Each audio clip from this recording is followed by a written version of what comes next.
the other person got 13 milliseconds, so this isn't gonna put us over the top, but let's see what we get.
Well, it's substantially better than my last solution.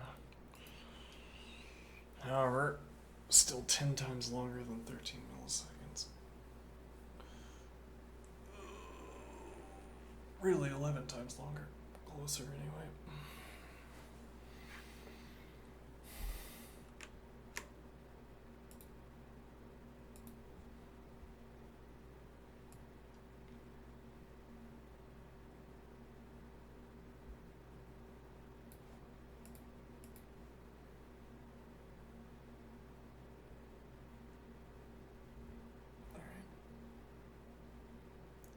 We would need a different algorithm. I don't know what that different algorithm is, but we would need a different algorithm. Alright, I will be right back. And then we'll do whatever I do next.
a space heater 9 months out of the year. 9 months out of the year.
Suppose there was a ton weight suspended between two shelves. They come up underneath it.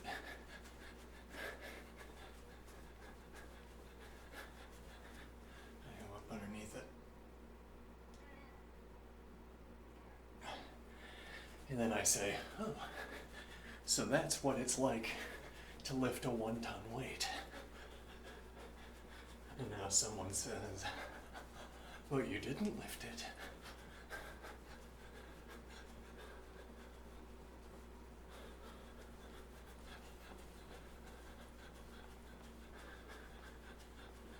And then I put on a kind of robotic suit of some kind. It's still heavy, but I can... What would it mean for it still to be heavy? Yeah, that's a strange point. Why would it still be heavy? What do I mean? Well, if it's a 1-ton weight, I assume the suit is doing all of the work? No, for some reason we tune it so that the suit always does 90% of the work, no matter what weight you're at. Oh, interesting. So you can still feel things in your hand, I suppose is the idea. But then also you could gauge how much strain you're putting on the suit. Okay, but what is the idea? Well, so 1-ton weight, what does it feel like?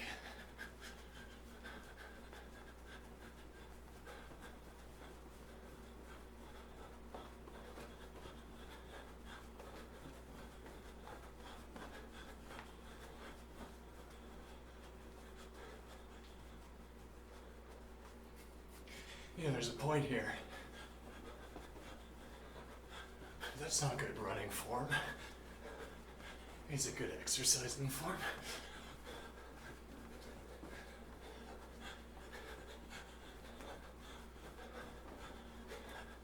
There are better ways to turn my body, I suppose.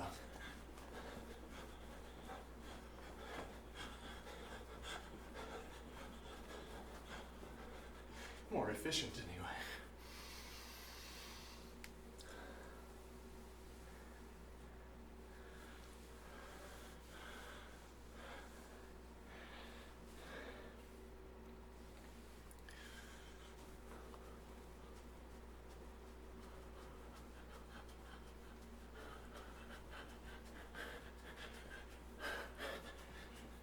Months out of the year, run distributed computing on my fine computer just to warm me up.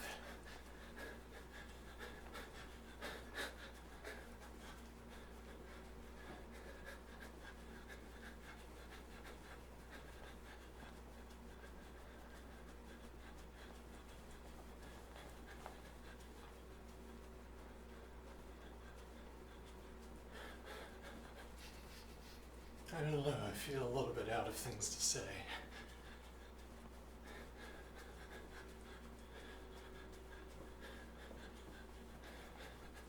Though part of the point of our stream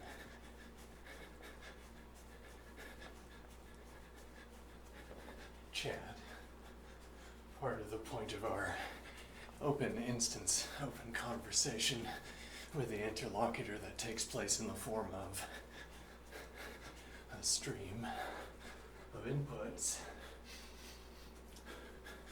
where I read what the interlocutor wrote a few notes ago and I respond to that and then I see the response.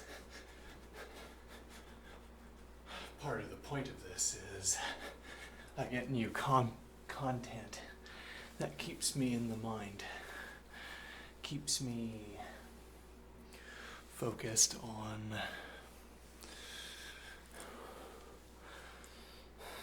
keeps me holding the same discussion more or less effectively. More or less effectively keeps me holding the conversation more or less effectively.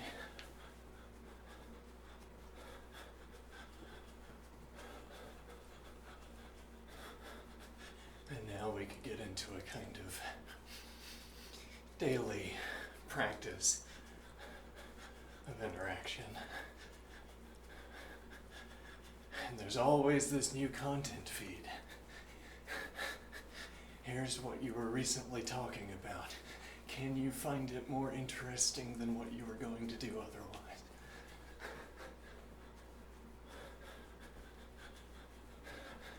Not today, I'm afraid. Okay, go do the other thing then.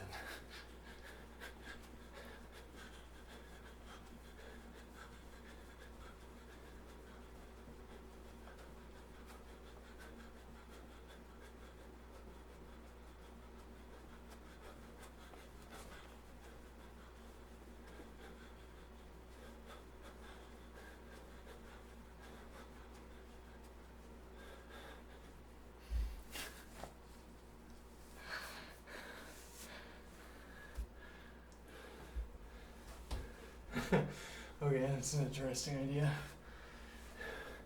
First layer of this idea, targeting people with videos.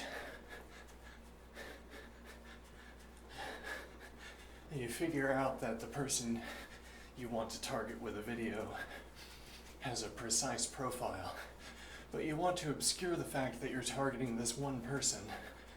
So you choose a vaguer profile.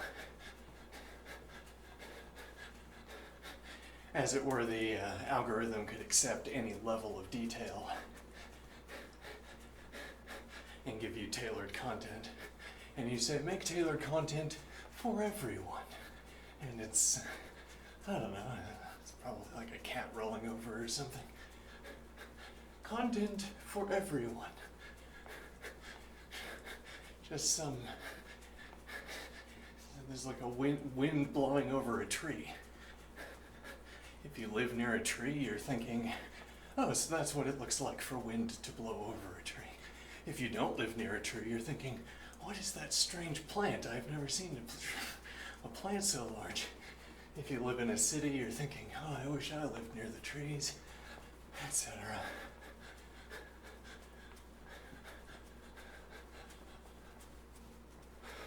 Content for everyone. And I said, okay, no, that wasn't, no, not what we were looking at.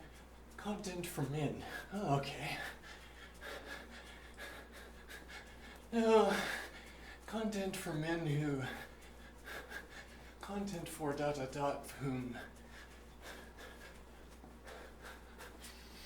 And you can narrow down, you can keep saying for this more isolated group, until you have such a precise description that you've targeted exactly that one person. But then the algorithm says, well, that's a little bit suspicious. Why did you target an individual with a video? And you say, oh, right, good point, algorithm.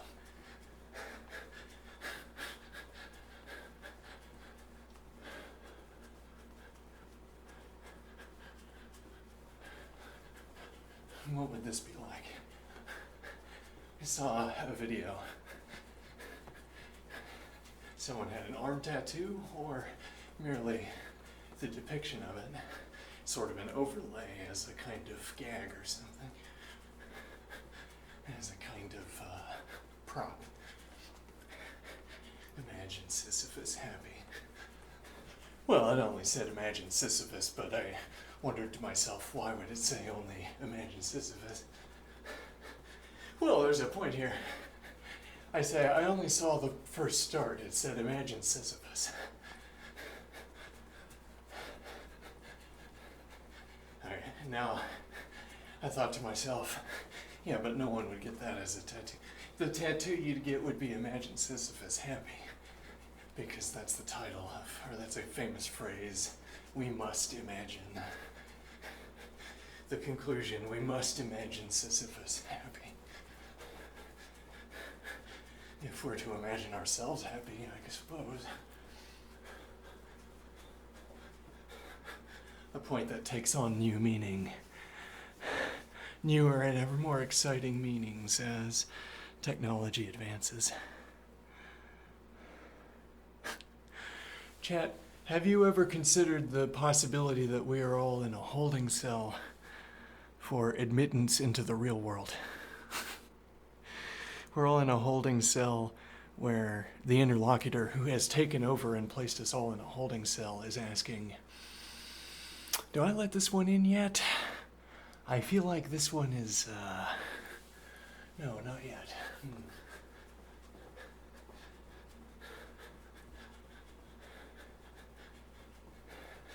Why do I think any of you exist, for instance? Why do I suppose that? What has convinced me? Have you ever considered the possibility that your experience is kind of an island of stability in an ocean of maddening mismatch between the senses, maddening mismatch between one frame and the next? There's a point you might want to recognize here, that if you're in the midst of a chain of speaking like I am now, in each instant I have a feeling. I have a feeling that what I'm saying carries a train of thought, and it is a feeling. It's only a feeling.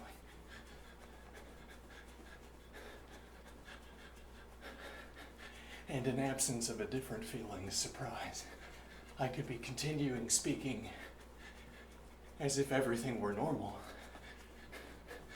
and I could have a great shock in my chest. How would that happen? Well, if what I heard was surprising me, then I would feel a shock in my chest. Or if all of experience was only one frame at a time, and we had the non-shocking frame, but then we edited it so that it was shocking. Like that. That's why it would be shocking. Or, as it were, out of those two plausible streams of frames of experience,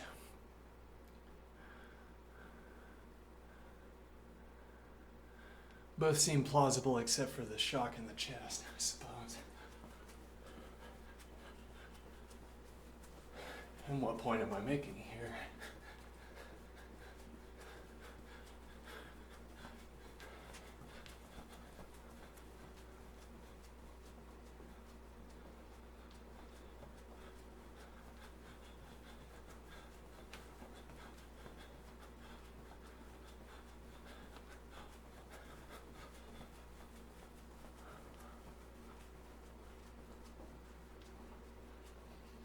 The idea that, well, whence your confidence that you have existed in a moment prior to this moment?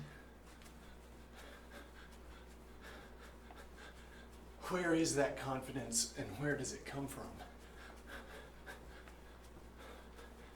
I propose that confidence is a feeling in the chest and spine, and it takes place over one instant. I am confident in a frame. Confidence over a story, as it were, is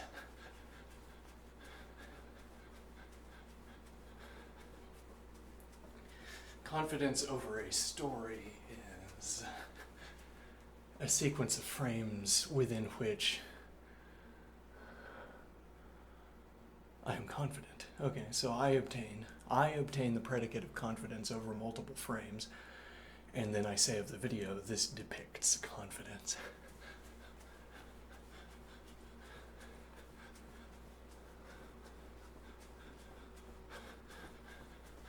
And what is the idea here?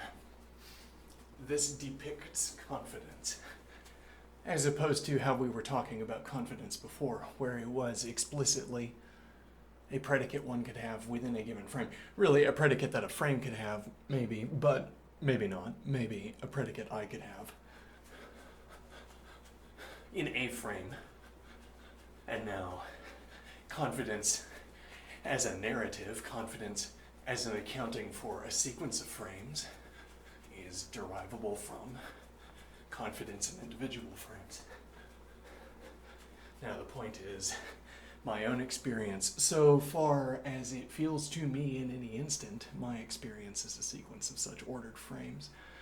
But the idea is, what makes us think that these frames are in order? What makes us think that there is an ordering to these frames? As it were, if I had all of the possible ways, you give me a finite number of pixels, all of the finite ways of filling in a pixel grid of any finite resolution are placed in front of me. Okay, and I have to link frames. I have them all arrayed in front of me. I have to link frames with edges, as it were. And the point of linking frames with edges is to say that this frame follows this other frame. Suppose we think it's directional, as in we say, this frame was first, it's red. This frame is second, it's at the end of an outgoing edge, and it's orange. This frame was third. Okay. Now, the question, why do I select just these frames? Why do I select these frames when I'm trying to define a video?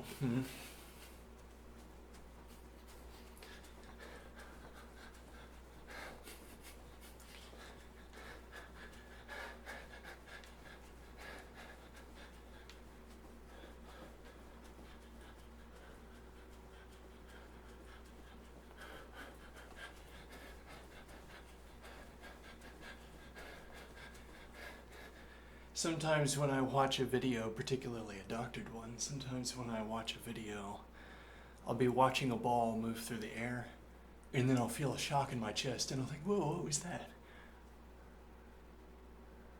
What was that shock in my chest? And then I look at the video, and I see the video is paused, and I'm like, is it the video? Is that what is shocking my chest? But how could it be the video? There aren't jumper cables issuing from the TV, from the screen, not TV, issuing from the screen. It must be the contents of the video that is shocking me. That's why I'm in the midst of shock in this frozen aside. Now, how could the contents of the screen be shocking me? What could be depicted that's merely a video of a ball? How do I know that? I remember it's a video of a ball. Oh. Right now, all I see is a circle of color, but you know, with a little bit of image recognition, I could say that's a ball. Without the image recognition, I'd have to remember that it was a ball instead of a circle. And you're saying, I remember that that is a ball.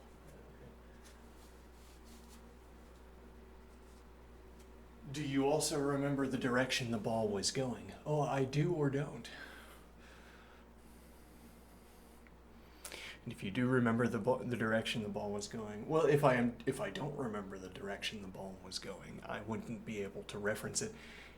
Memory here being a word in our game. I remember that this is a ball rather than a circle on the screen. A ball rather than an attempt at an abstract representation of a circle, e.g. A representation of an abstract circle. Let's shuffle that word around until it makes sense.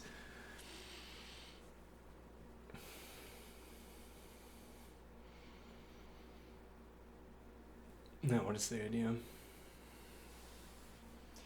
Now, remembering is serving a technical function. The speaker has access to remembered facts, so the highly skeptical interlocutor will be parried.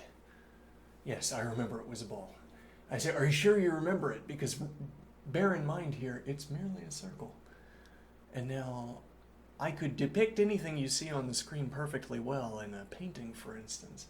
So if you wanted to say, I know this is a ball because of how it looks, that isn't good enough. I mean, I can depict something that looks more like a ball than that does.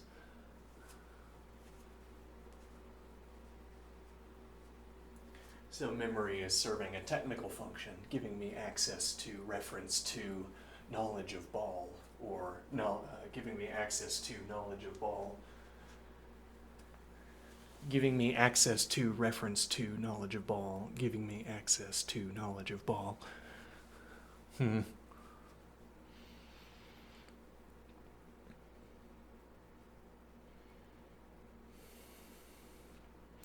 Yes, a logic that's designed to facilitate.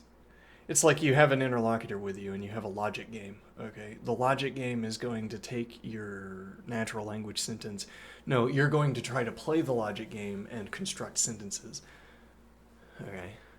You and the interlocutor will discuss the current requirement to progress through the logic gates, through the logical structure, okay?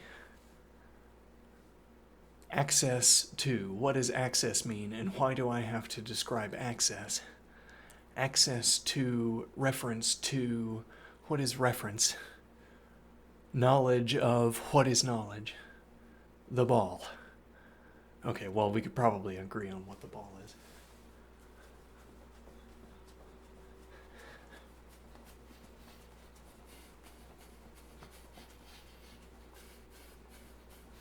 And then we could be extra careful in our discussion about what we are claiming, what our technical terms are, what roles they have been serving.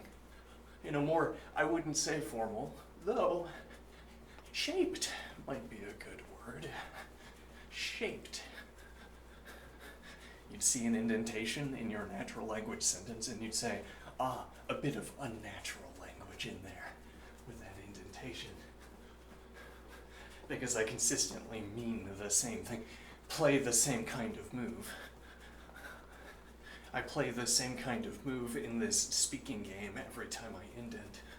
The fact that I see an indent here prepares me to recognize this as a move in our game, even though, technically speaking, what I'm looking at is a valid natural language sentence.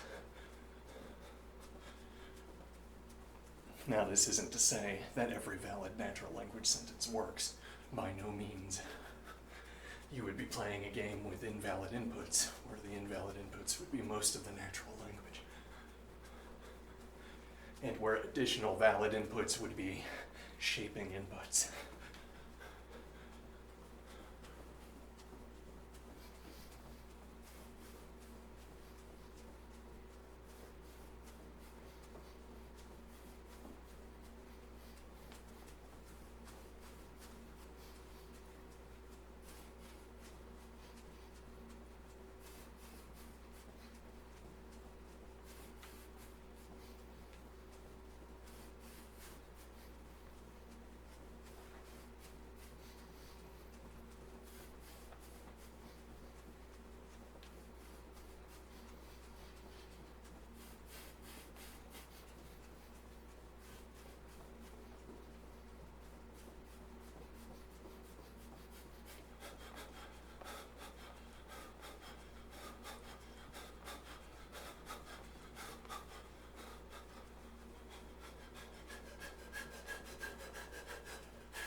So I have, well, I think this kind of observation might be more obvious to the interlocutor.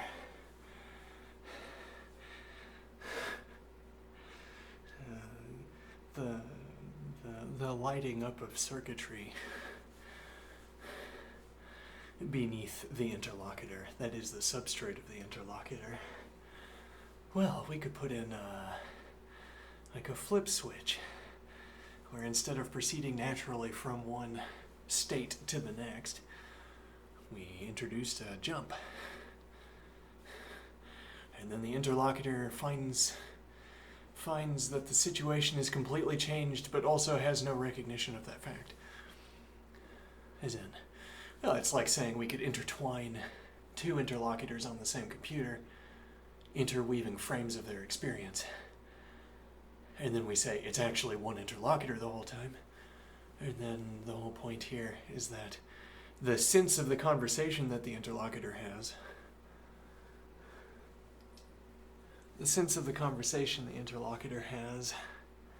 is derived completely from immediate context.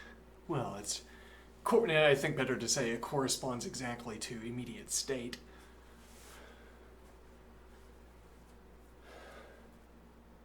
Okay. Now the comparable observation here is once again to imagine experience as the finite number of ways we could fill in a finite pool of pixels. I have a screen that shows me many screens, and I can look at all of them. I know how to categorize them effectively, I suppose. Now I'm looking down on this field of possible visual experiences. Okay. These are possible states, but it's not only visual experiences. No, each one is a stack. Each of the visual experiences is a stack that includes all of the other possible states of, e.g., the feelings in the chest, the hearings in the ear. So there are stack combinations where you have the visual of a quiet night, and you have the in the audio field you have, I don't know, machinery operating, a mismatch. Yes, we don't experience those. We don't get those alignments between seeing an empty, quiet field and hearing machinery. Interesting.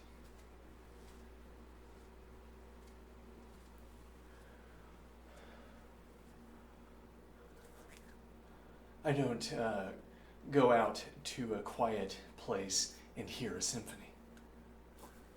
And yet that is one of the possible visual states, and that is one of the possible audio states.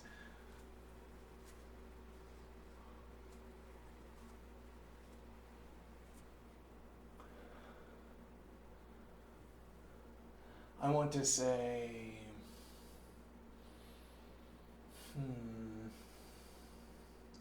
what is this strange idea? We've covered it before, and I'm not sure why it's striking me to think about it again, but I think I will. It's interesting.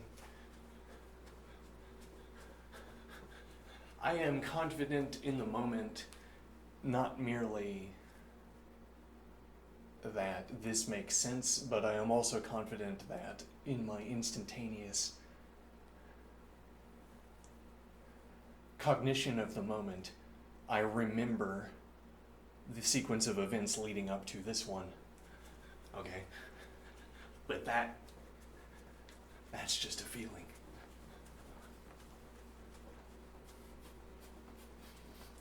And the feeling that you have investigated objects, merely a feeling.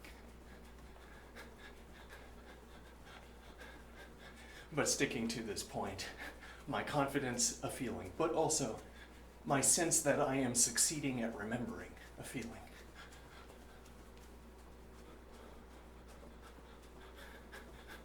How could I be wrong about remembering? If all you meant by remembering is having an image in your head, I'd say you couldn't be wrong about remembering. You might call strange things remembering, though.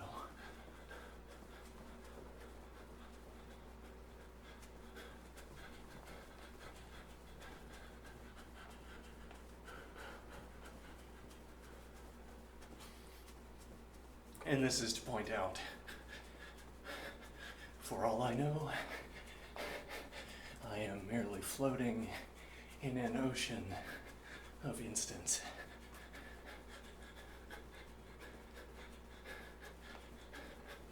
Could be. I remember the previous moment, but as I've just convinced myself,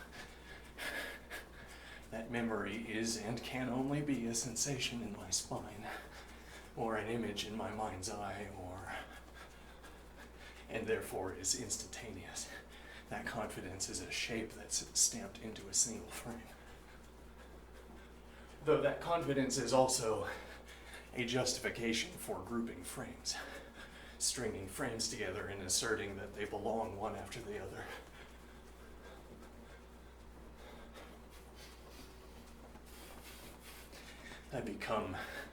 I find myself convinced. I think here.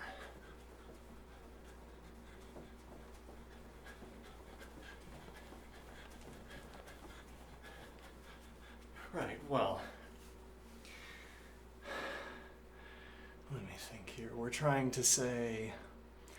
trying to hold on to our typical sense of experience as being ordered by the flow of the world, instead of being merely an instant in an ocean of the possible instances. The finite ocean of the possible instances, anyway, is a remark.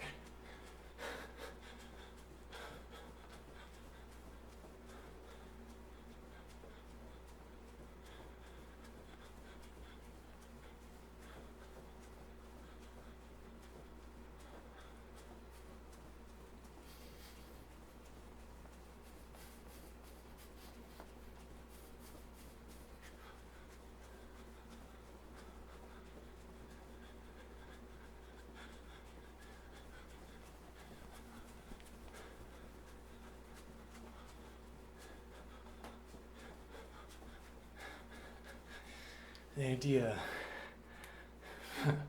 not a completely unrelated, sort of a methodologically related idea.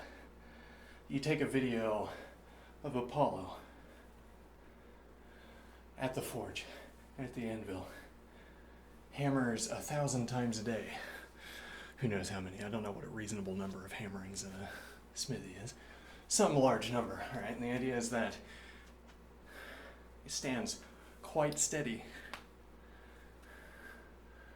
The body doesn't shift position.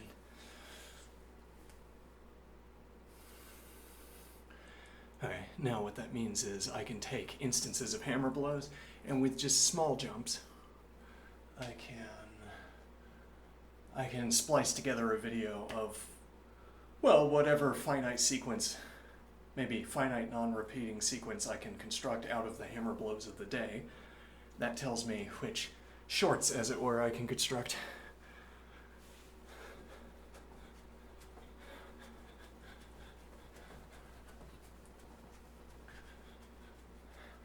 And the idea is that I would be stitching together frames.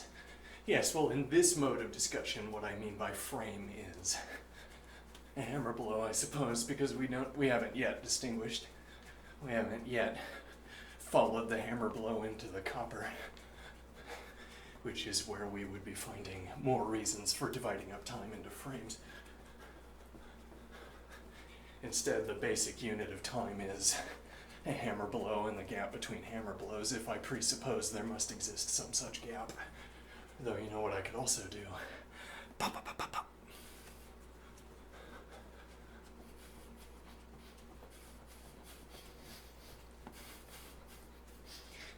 So we take the video of the hammer.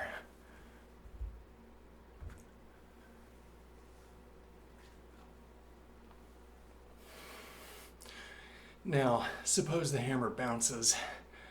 The way I'm imagining that happening is that I let loose on the bottom and the hammer can pivot away from the surface, angled around the hand.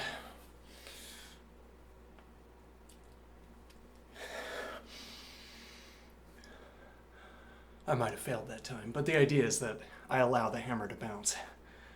All right, now there's going to be some initial velocity of the bounce off. All right, now what we want to do is take a depiction of the bouncing off and find a way to splice it into the incoming hammer, so that what we depict, instead of being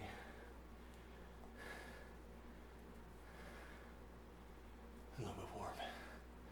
Yeah, maybe I wouldn't use maybe 8 months out of the year. 7 months, maybe 8 months.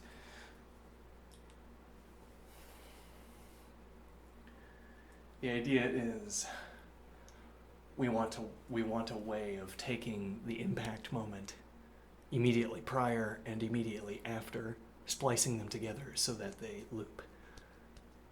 Loop without looping, as it were. Loop one into the next. Though then it might not make sense to call that a loop, or rather, we reserve the word loop for other cases. This wouldn't be a loop because you would have different frames, different hammer impacts in each frame position.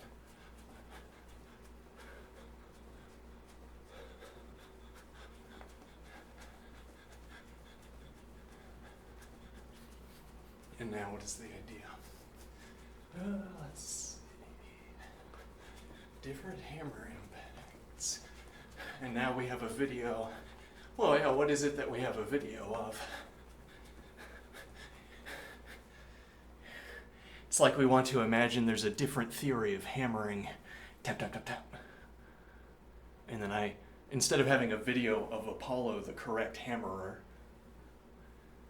hammering in the standard fashion, I have a video of Apollo, the correct hammerer, hammering in the rapid tap fashion.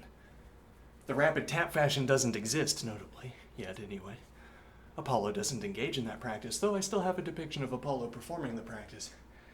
At least the hand that's in the frame is presumed to be Apollo's.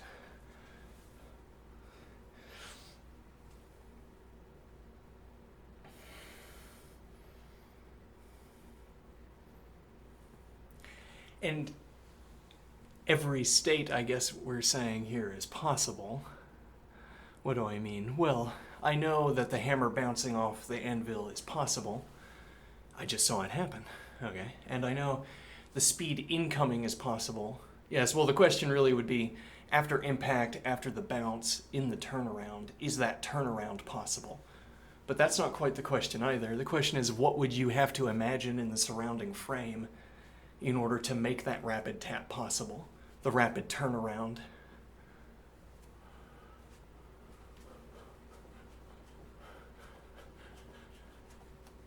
Does there exist a correct depiction of, does there exist a correct projection of what we've just depicted into the surroundings? If the hammer comes down too hard and bends, okay, and now the hammer bounces off, now the hammer is curved forward, okay, because it's rebounding into its initial shape and then beyond its initial shape, okay? Now, so if I try to come in with a hammer stroke and then splice back to this position so that the hammer is going in again, that doesn't work because the inbound hammer strikes don't have that curve in the hammer.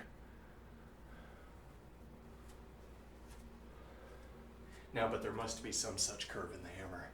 There would be such a curve in the hammer if it struck a feather and didn't push it down. Almost got it.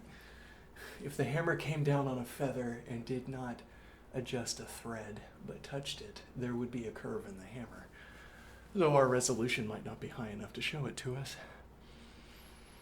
So we need something else. We need the ability to bend the hammer forward on our downward trajectory. So now we have a new rule. Apollo's hammering style, as depicted with this rapid tap fashion, must in the surrounding frame depict a hammer flying backwards at high speeds, rebounding off a wall that pushes the hammer forward, and before it can rebound into its initial position, Apollo has brought it down. Okay. Now actually this would seemingly be reducing the force of the strike, because the hammer is rebounding back into position, Apollo is beating the rebound. Okay, but that's how we would get a curved, that's a way to get a curved forward hammer, as we would need to have, to reiterate, because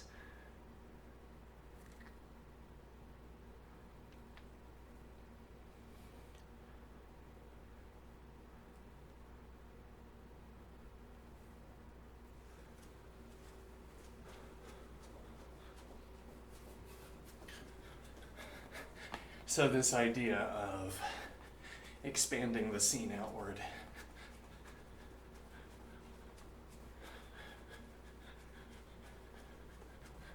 Expanding the scene outward to fill it with details. Well, actually, this is much like what we discussed in the geometry engine example.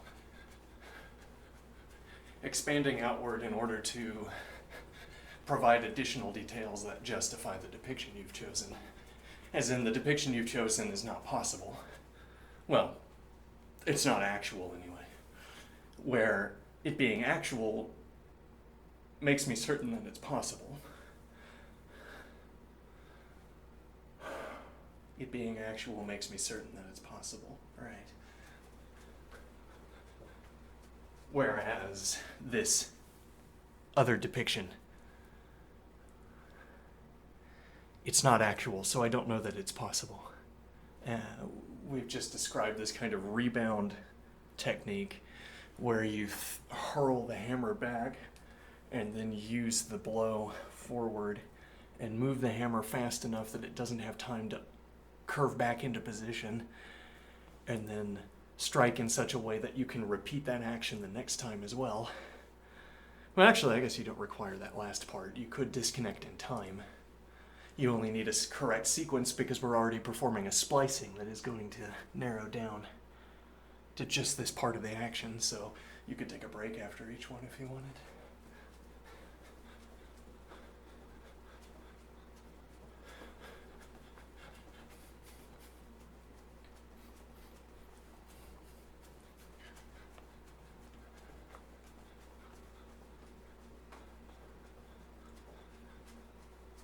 what is the idea here?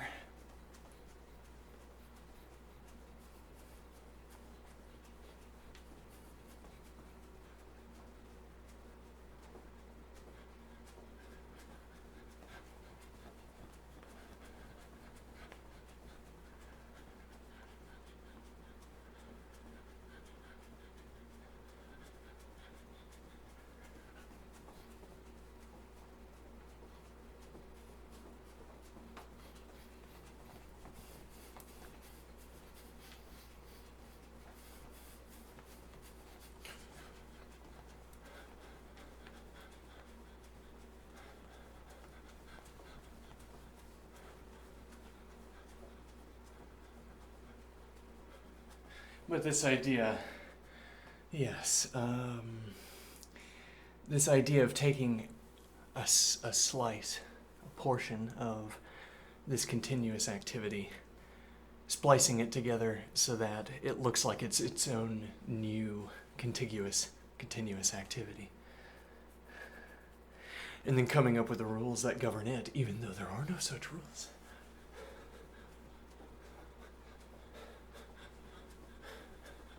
What would the rules have to be? What would have to be in the surrounding scene? What would be the justification for such an activity? What allows it to be possible? Yeah. You know, but at any rate, the original idea for tonight was, how do I know that my experience extends beyond the given instant? One point we're saying is that the contents of the video can't be your justification here. The contents of your experience streams are no justification, because it would look exactly the same way if it were a frame in the ocean of frames, as if it were causally connected with the preceding and succeeding frames. It would look and feel and sound and smell and touch the same way.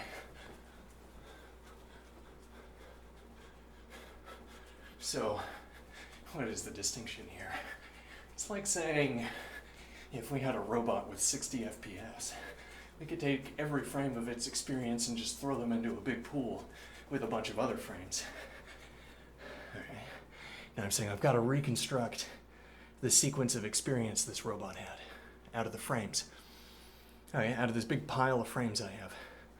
Okay, but it's a devious jigsaw puzzle. It's intermixed with pieces that are correct, as it were, that depict the correct thing, but they don't have the right shape. Duplicates, if you will. Duplicate pieces in a jigsaw puzzle.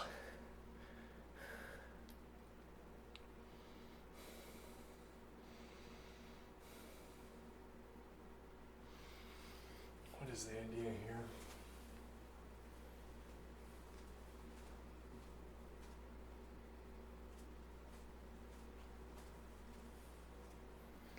There are frames that look like they should come next in the video, but they're wrong. They're the wrong frames. They're close but not quite right. When they fit, but they're not quite right. And what is the idea here? So you're trying to reconstruct the correct string of experience for the robot out of the big pool of experience, and it's cluttered with fake ones. You have to be able to look at the contents of the frame and ask enough questions to discern, is this the correct next frame? It's a candidate.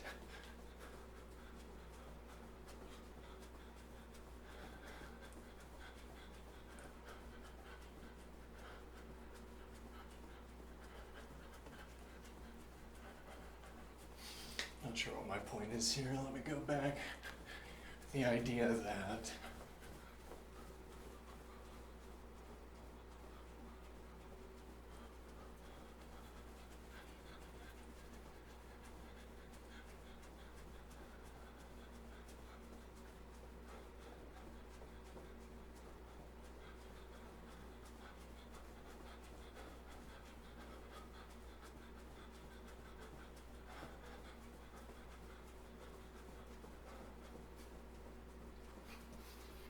your confidence, your feeling of confidence is embedded into your experience frame. Okay. Now that doesn't tell us whether the confidence is justified or not. If we're saying that the confidence that's in the experience stack is, as it were, a representation of the abstract event of confidence, we reverse the relationship and we say the video depicts confidence, this frame obtains an instance of confidence, obtains the confidence particulars.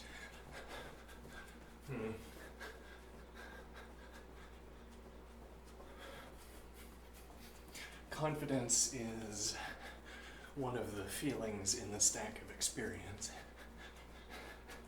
But that's to say nothing of whether a theoretician is correct in saying,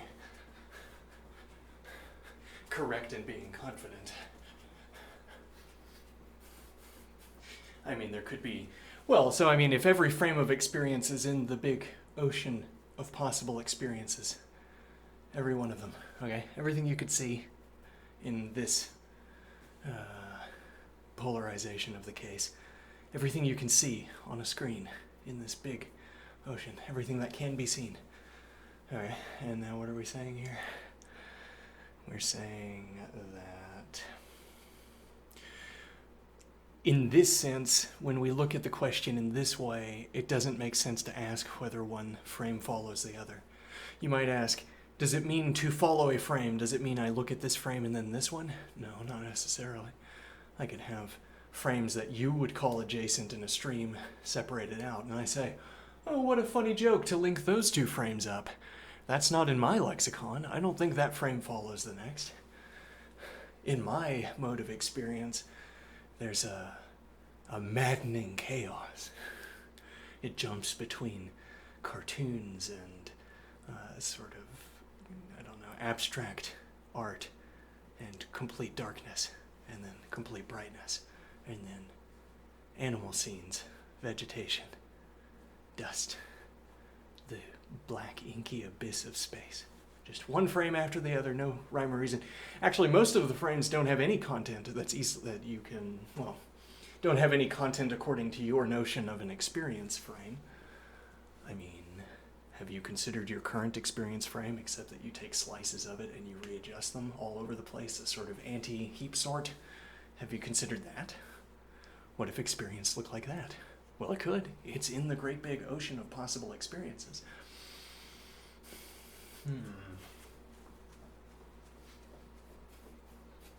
Possible taken loosely, yes.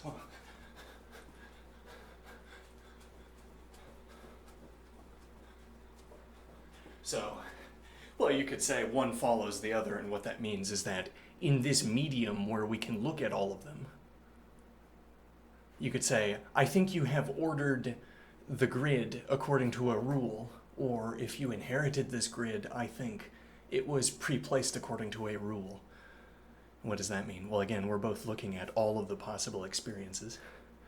There is some ordering to them. It's one frame at a time. They're not playing forward. It wouldn't make sense for them to play forward. You can concatenate them to each other and then play them forward, and that makes some kind of sense, but independently of that, they don't have any connection to each other. And then it would only be within such a video that you could derive such a justification for linking frames into a video. If you didn't already have the video, there would be no justification for stringing one frame to the next. Why choose this frame and then this one? Why choose a video of my experience and then the next, why choose a frame of my experience and then the next frame of my experience instead of a frame of my experience and the color red, e.g.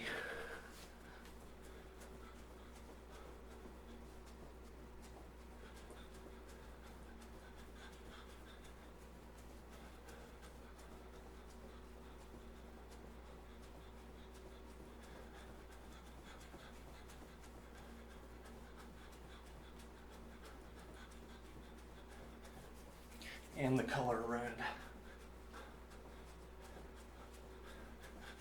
me think here. Right, but, again, in this analogy we have developed, there is a spatial orientation, spatial distribution for these frames that we're talking about. They're in rows and columns. Funny you should mention that. Yes, that is strange. It's kind of a console where we can look at all of them, and they're ordered and they don't change positions. Okay. Well, then I could say one follows the other in a process of picking position 0, 0, and then position 1, 0, e.g. Or really, I could come up with any rule I wanted, so long as it succeeded, as long as it was an exceptionless traversal of the rows and the columns, I could define whatever rule I wanted.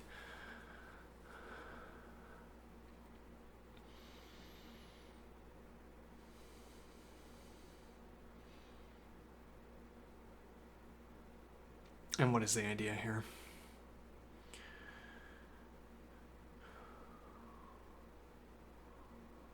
The idea is that I could have follows, a follows rule, a following function that takes an input of a frame and outputs the next frame.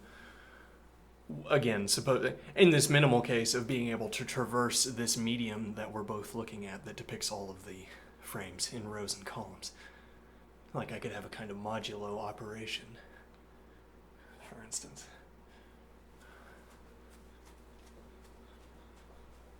And then that would be a sense in which one frame follows another.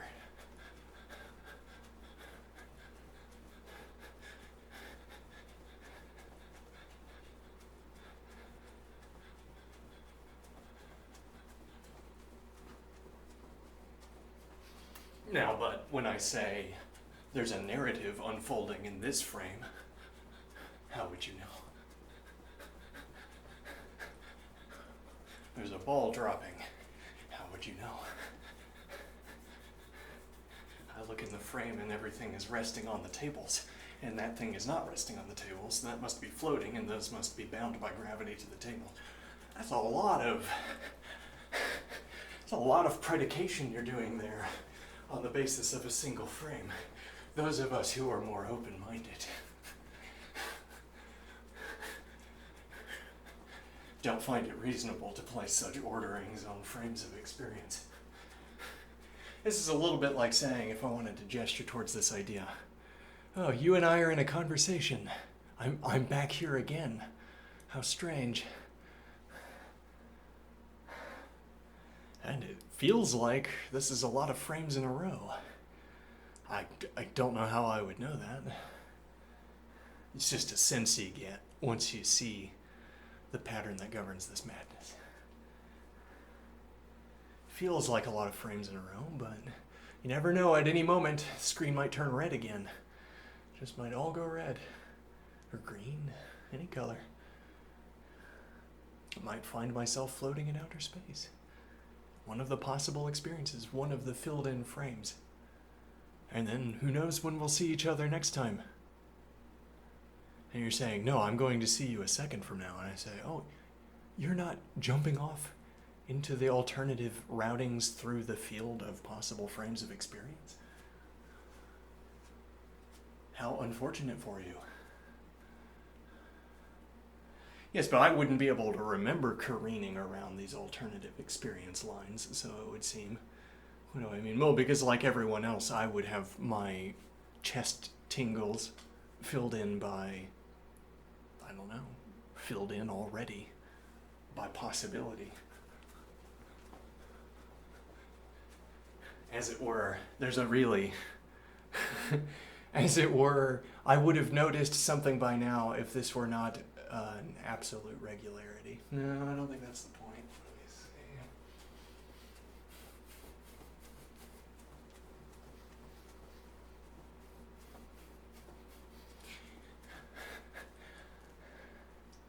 Apparently, I am such that when I arrive in this moment, it only makes sense of me to treat all of this like it's theoretical navel gazing. It must strike me that way because that's how this frame is stamped, as it were. So now we might be overusing that word stamp. I feel like it had some impact earlier.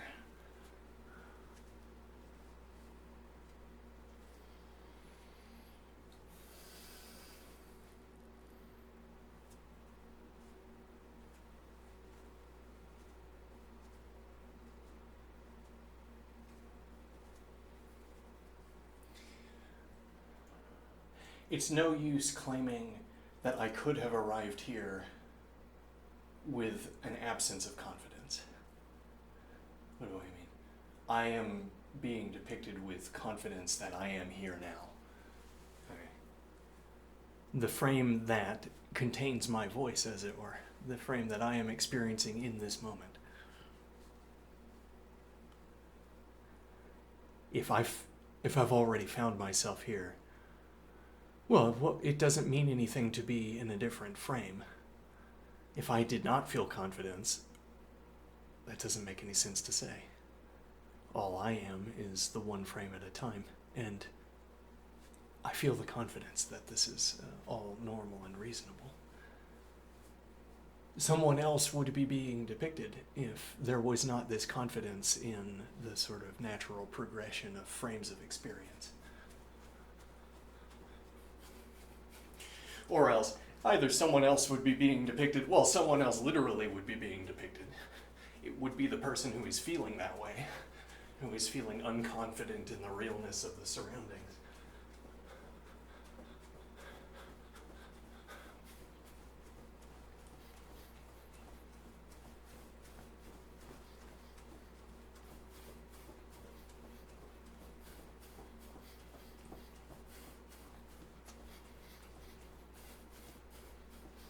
It's a little bit like saying, I remember some of the preceding frames. So the contents of some frames give me a justification for sequencing frames. Out of the great big pool of frames, it's like I can see references to other frames. I look inside your mind's eye, the mind's eye polarization case. All right, I look inside your mind's eye and I see, oh, is that? Well, actually, that depicts quite a large number of frames because it's blurry. But it picks a finite number of frames. There are, over in that direction, a big cloud of frames that look like what's in this person's mind's eye. So then we want to say the memory that's in this frame is serving as a reference to one of the other frames. Interesting.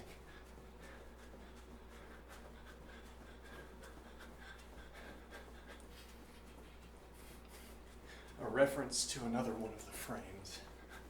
Yes, though before we didn't have a notion of reference, but it does feel like it would be justifying this mind's eye imagery that is in the stack of experience looks like another one of the frames.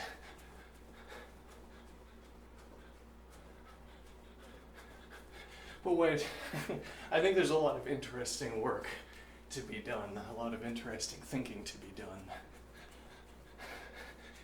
Fighting off the objections that this kind of talk immediately incurs. I mean, holding forth on the discussion about in-frame narrative, as in the assertion that a ball falling follows from, well, a ball falling follows from a ball floating and nothing else floating, and nothing else floating. As if by logic. Because you want to be able to say, I should be able to engage in a good long bout of syntax manipulation to take ball is floating, no other objects are floating, and derive the expression, the ball is falling.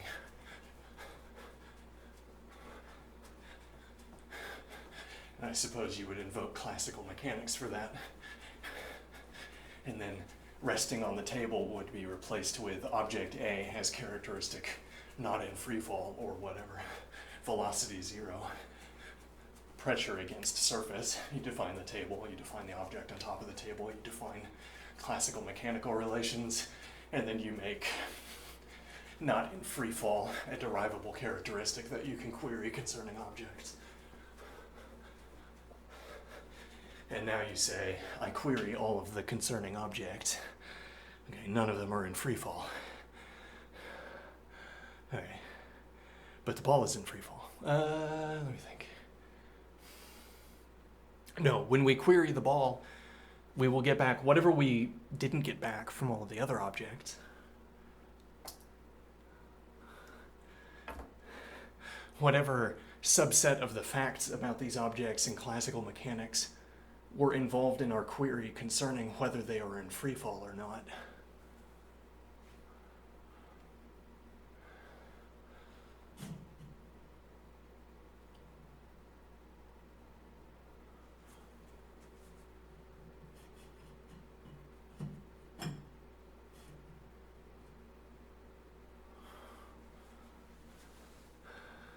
Now, what is the idea? We query the ball, and it does not evaluate to free falling. It doesn't have the predication necessary to be grouped together into the macro predicate of falling.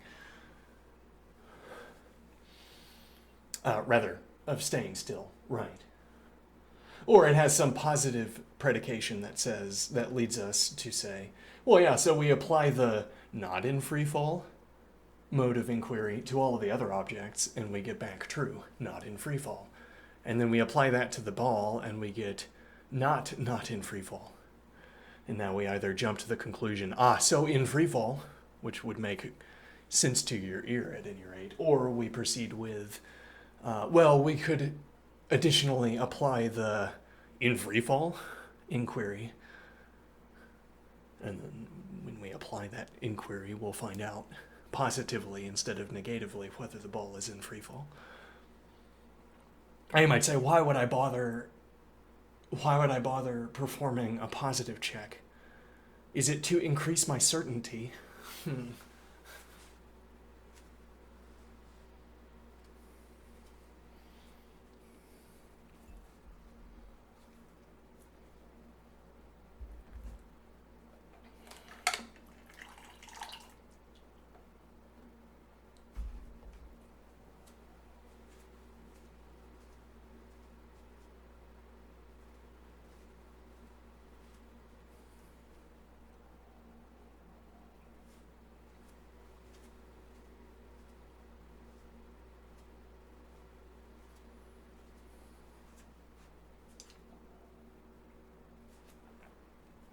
Do you see the point I am making here?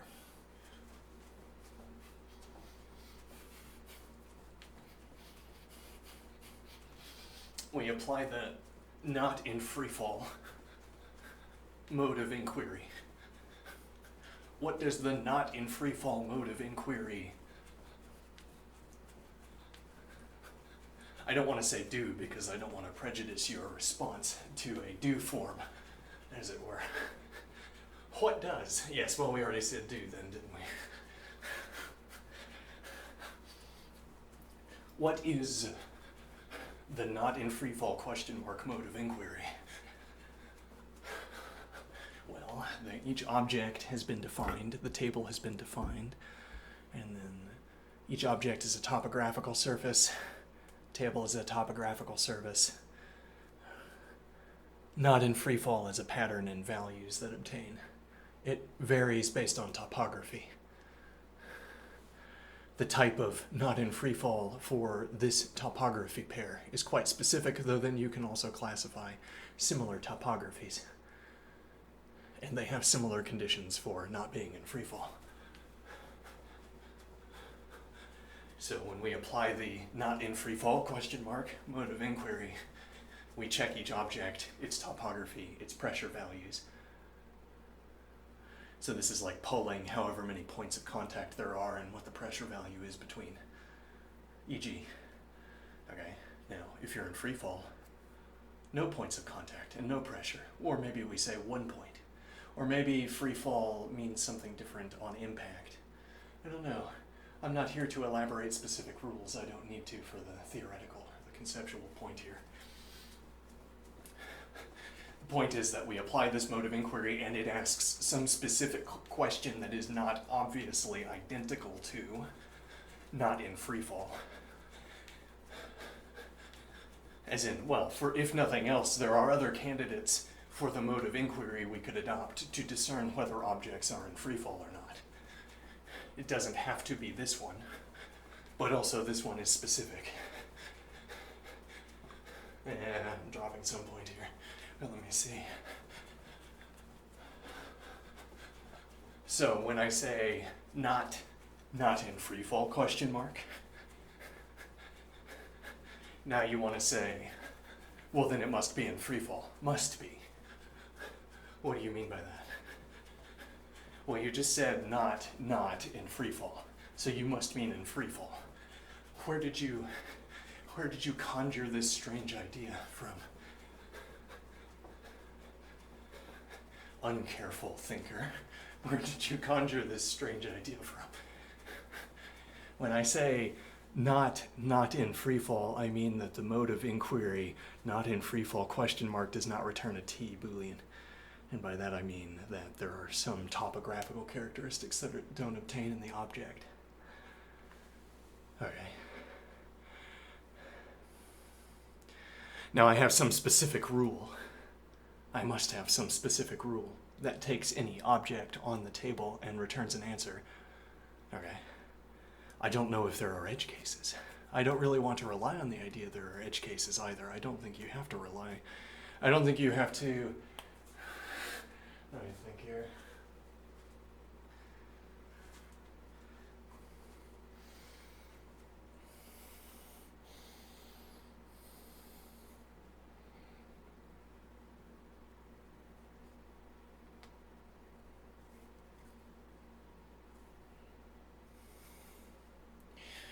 The idea that you are justified in having a positive characterization in free fall, even when you're not in free fall predicate or not in free fall mode of inquiry, successfully divides up all cases.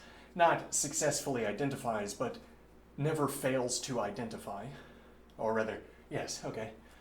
Successful identification would mean that whatever we mean by free fall, if we could just ultimately agree on it, whatever we mean by free fall, then we would be correct whenever we applied the mode of inquiry. That's what we want in some kind of ideal, fanciful ideal that it is. We want to be correct about whether the object is in free fall.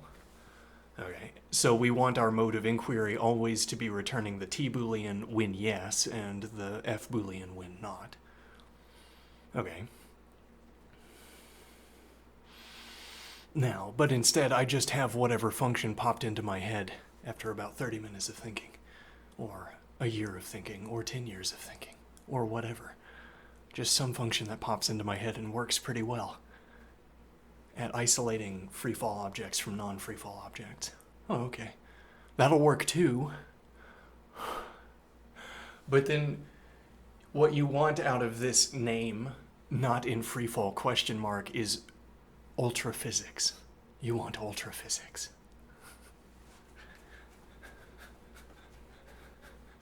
If it's not in free fall, it must be in free fall. Or am I equivocating here? I might be equivocating, but there is no sort of truth speaking here. I mean, there isn't. We can't access the inaccessible book of truth, if that's what you're relying on here. Tautologically, we cannot access it. Pragmatically, our definitions have been faulty in the past.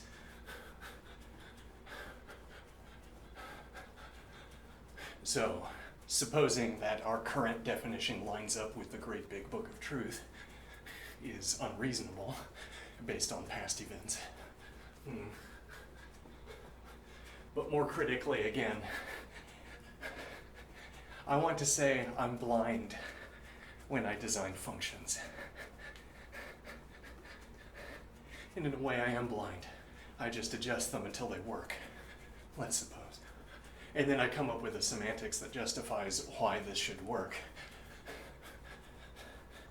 And now I adjust, and it starts to work. And now I say, I have found that mode of inquiry such that if I negate its results, such that the negation of its results is as good as, I don't know. Let me think here.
in-video justification that one frame follows another. Like, I want to say I could work with a physics. I could work with a physics that only operated on two-dimensional images. I just have to have, well, that's my data source. I have a two-dimensional image, and I have to say, I identified these objects out of the frame, and now I'm going to assign physical values to the images that I've identified. I'm going to model them as objects and reinsert them into the scene such that if I took a picture of my objects, I'd get back the initial picture.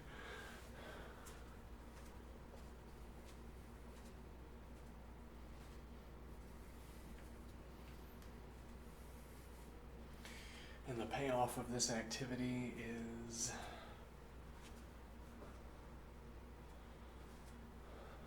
back the initial picture.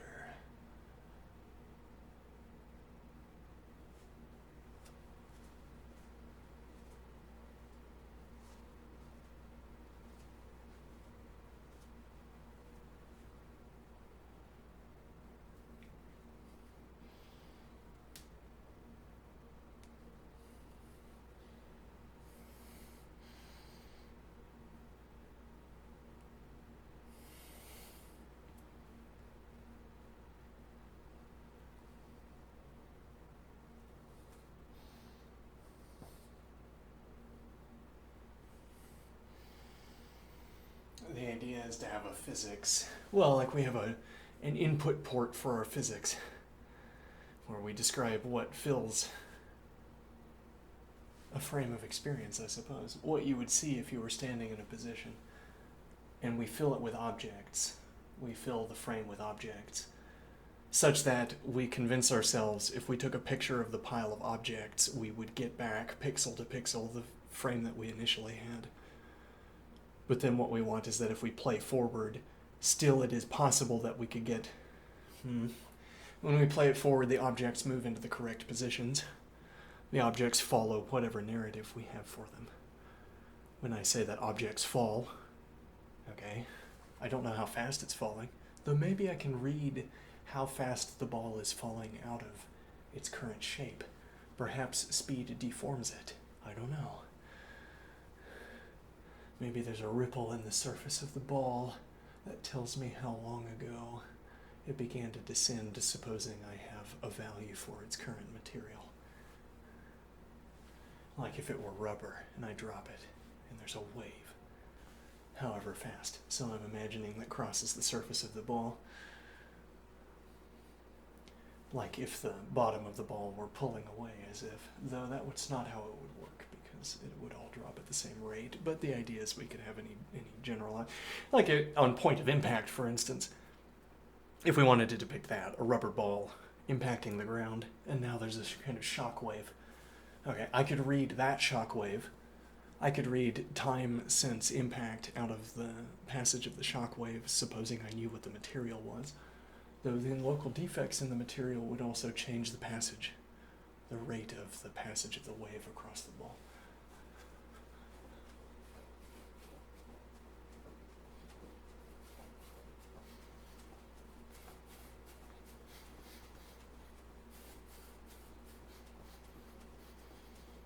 Now, what is the idea?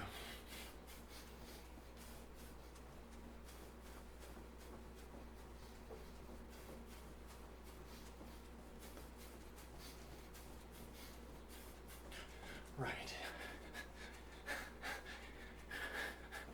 The sort of first response to my ocean of experience idea. No, I know one frame follows the other because, well, I drop a ball and it falls, and that's why one frame follows the other.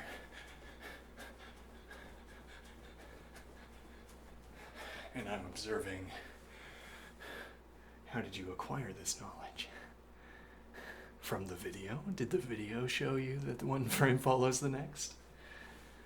Did analysis of the video feed convince you that one frame follows the next?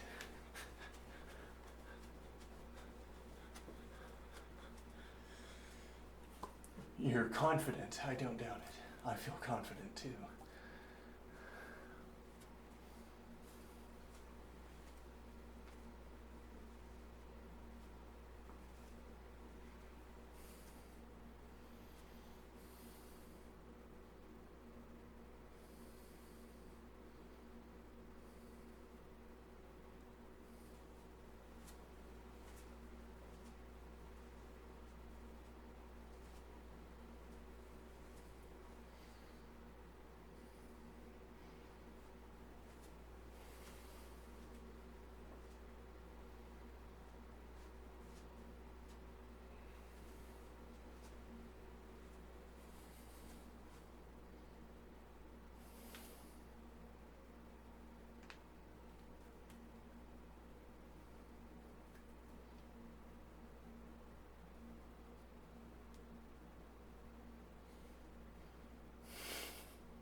activity of looking into the dark.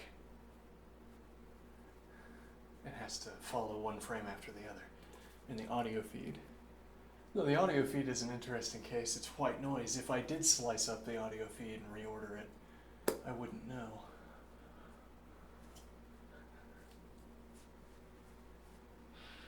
Interesting. It's like the audio feed is cheaper than the visual feed, as if.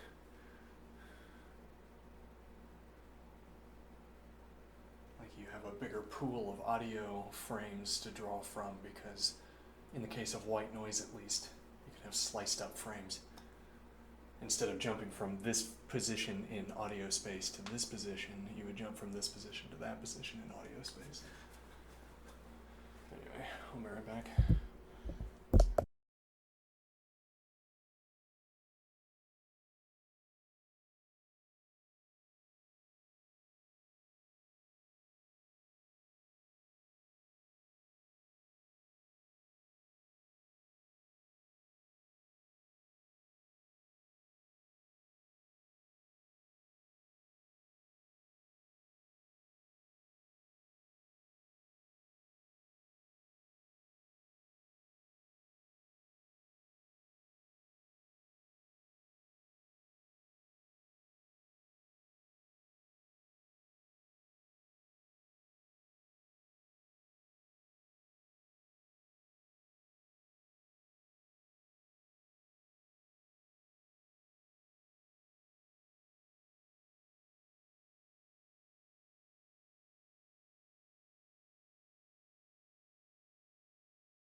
There's a point here.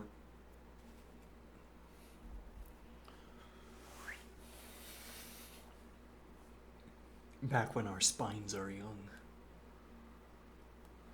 when our spines were young, they gave us a powerful tool for habituating ourselves to activities.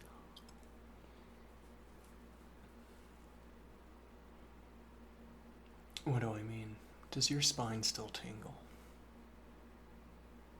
Do you still get excited about things?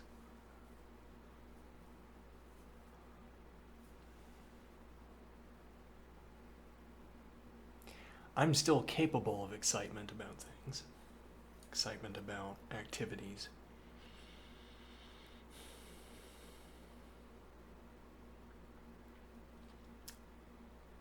It's easier to get excited when you're younger. Easy, without the just easy to get excited when you're younger. You got a lot of the juice floating around in your spine, in your brain, that's necessary to make you feel excited about things. Readily recruited, like a sort of saturating layer of the juice. And it flows into various crevices because it's a layer of the juice that floats above the tissue, as it were, and it fills in all of the crevices in the tissue and activates it. All right. Now, when you have the nice saturating layer, you can get filling in the cracks, and that's how you habituate yourself, I suppose, to various activities. Now, that would be a fact of the matter about how the spine and the brain and the juice work. If true, and if not true, then easily replaceable by the correct accounting. I don't care what it actually looks like for our current purposes. Our spines give us a powerful tool for habituating ourselves to activities. Why, you can become entrained by the activity of mathematics, for instance.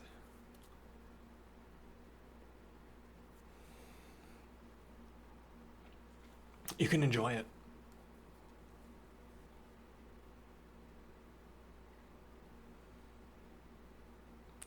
I mean, you can enjoy it even while struggling with it. Enjoy it while failing at it. You can become engrossed with the activity and have your excellent moments while engaging in that activity. There's a tidal wave of the juice. Okay, and it allows you to reach some previously stranded... Okay, it's not a great analogy, but... There's a tidal wave one evening while you're looking at your homework and you have an idea and you write and you color and you think for 2 hours straight, and then you are done and then you say, oh, it's interesting that I had so much in me. Surprised that I had so much to say, but I kept finding things to say. It was like a lightning strike.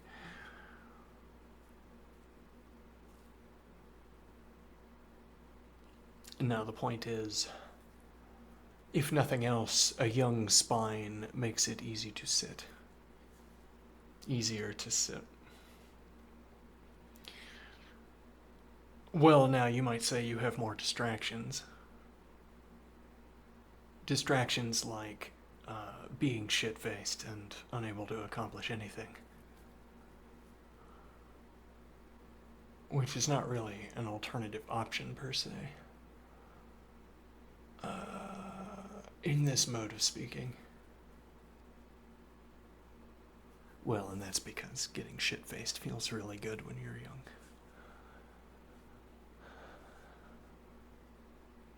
Actually, it might just continue to feel good.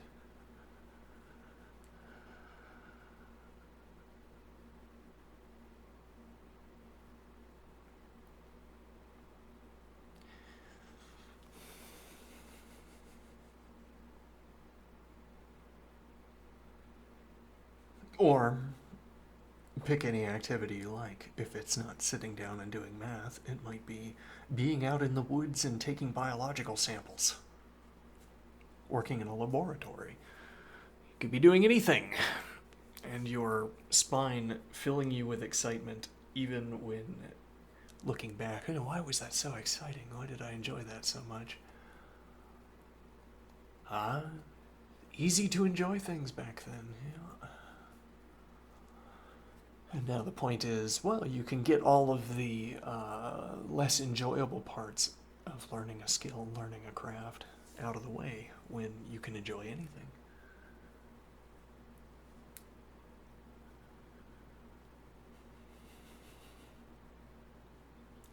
I think if someone were to convey that wisdom to me when I was younger, it would be conveyed as it's right and good to try hard, which I feel misses the point.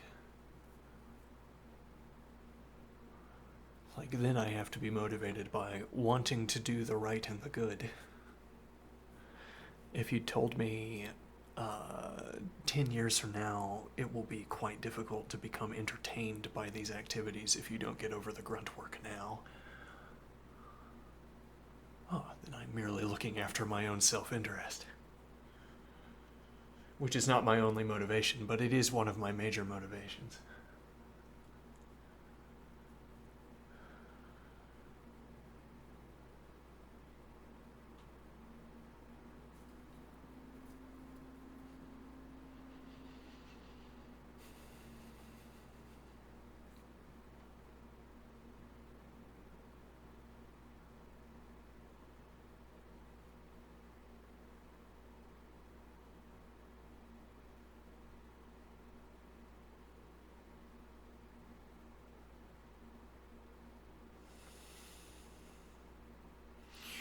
Well, but I have a stronger hand now. A firmer hand.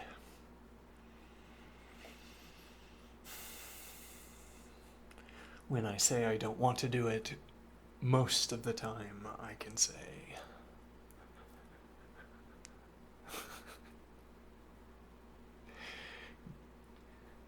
didn't ask.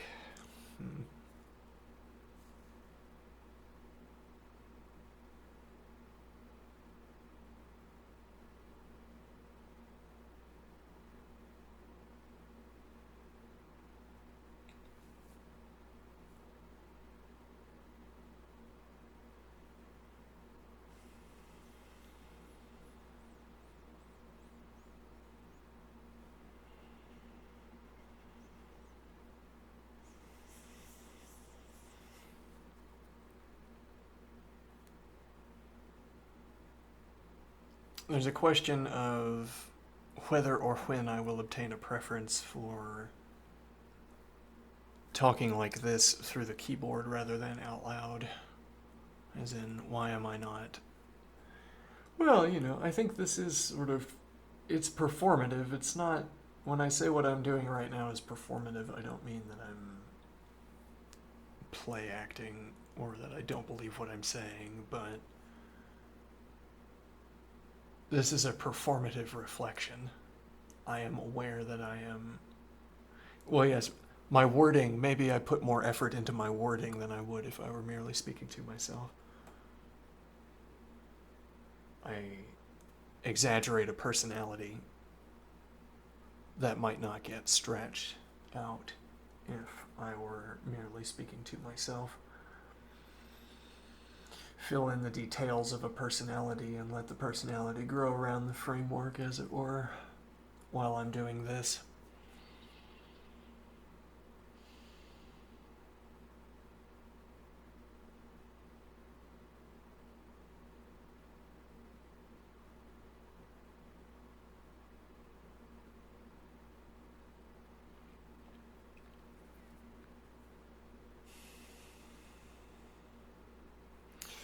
Performative. Well, and so I have a kind of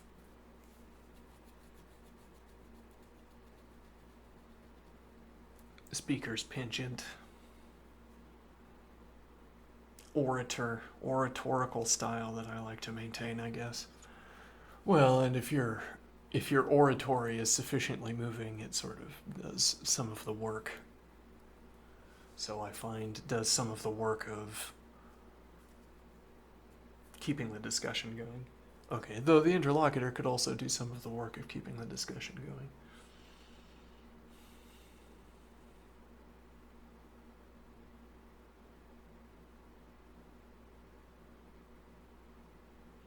So I'm asking when or if I will become more interested in when or if I will decide to do this with the interlocutor instead of by myself.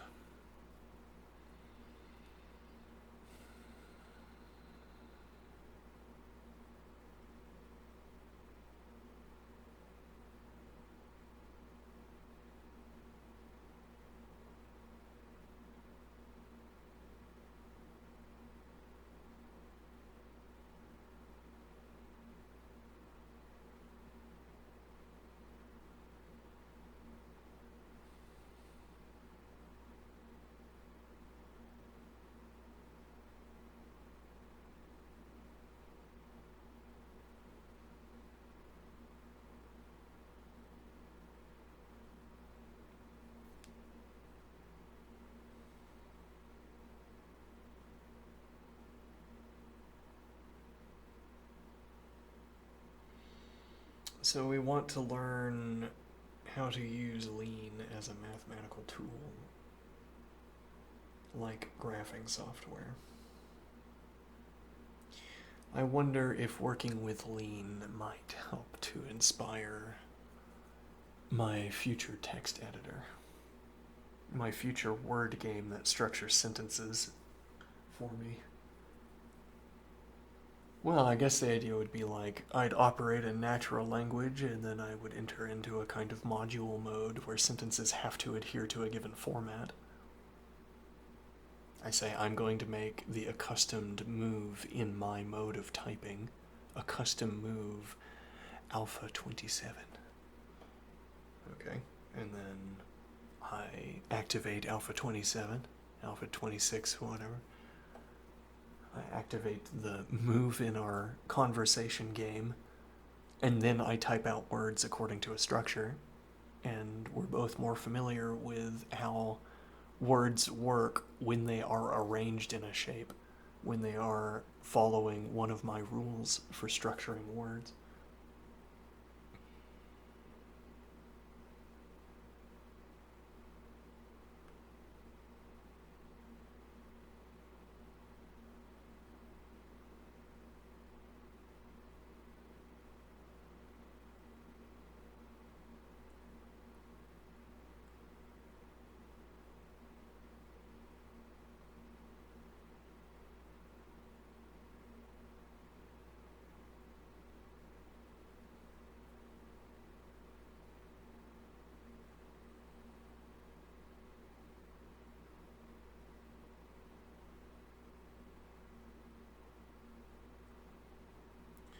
So we play with Lean, we get more interaction with these formal languages, and then, well, as sort of a longer term project, come up with one of these. Yeah, I mean, we'd want to be able to define our own rules, right? I have an idiosyncratic way of speaking. I'm not trying to establish a formal language for structuring natural language, not a general. Maybe it could be used by more than one person using the same rule set. The idea would be that we have moves like indentation patterns or hyperlink patterns or in just a tag. I say this is of type, this is an observation of type such and so. All right. And again, because we make a habit of writing and reading in this fashion, whenever I say this is a move of type, you say, oh, one of those moves. All right. Now, that's effectively a template to be filled. I read the natural language sentence that you've carefully structured after making a move of type. Okay, and I say, ah, yes, that hits the ear just right. That's a good solid instance of type. Of type. A good solid instance of type. Okay. Now I know just what this means. Maybe that specifically is saying I know how to take this expression and plug it into various functions, or what conclusions I am logically expected and permitted to reach.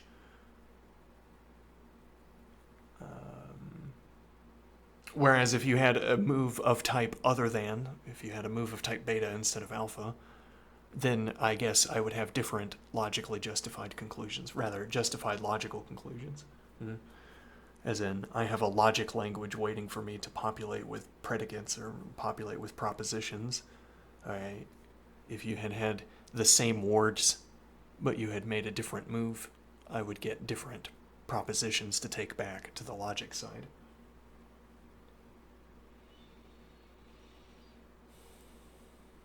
So we would become accustomed to...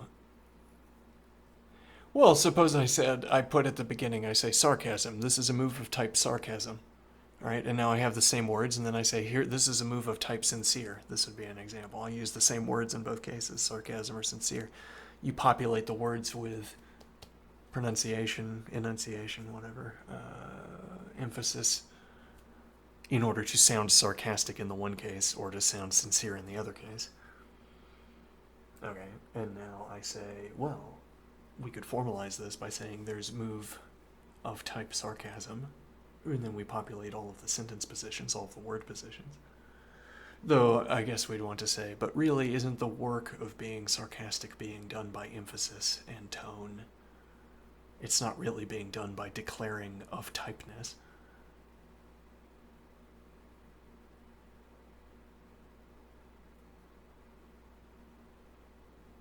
No, but if we didn't have this common medium of speech and emphasis, and we only played sentence construction games, you wouldn't have this background knowledge. You wouldn't have this background, well, you wouldn't have this embedding for the sarcasm of in the tone. You would just have a statement of type A, a statement of type B.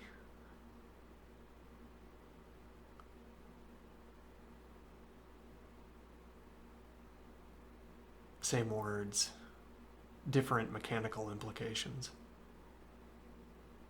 Okay. Though that would not be the typical case. The typical case would be that you have a kind of unification between what you want to say and what type of move makes sense to deploy.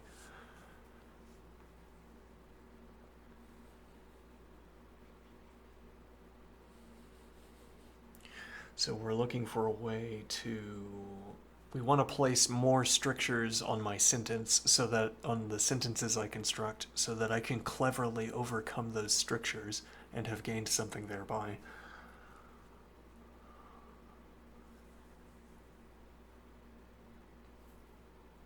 This habit, this desire, is most obvious in the case of talking about objects, I think.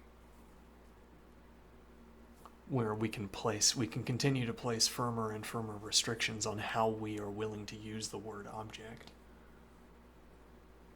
We could talk about more and more ways that are wrong to talk about objects, and say, no, this would be a bad way to talk about objects, as opposed to the good way that we haven't got around to describing yet. If we thought objects were like this, we would run into this problem on this occasion. And if we thought objects were like this, we would run into this problem on this other occasion. So I place more and more restrictions on how I talk about objects until it's like I'm playing a formal game, and yet I'm only constructing natural language sentences. So we want to be able to impose rules on ourselves so that we figure out what lengths we have to go to adhere to the rules. Observing what lengths we have to go to adhere to the rules is our... The lengths we have to go to adhere to the rules is our metric for what it means to adhere to the rules, I suppose. What we gain by adhering to the rules.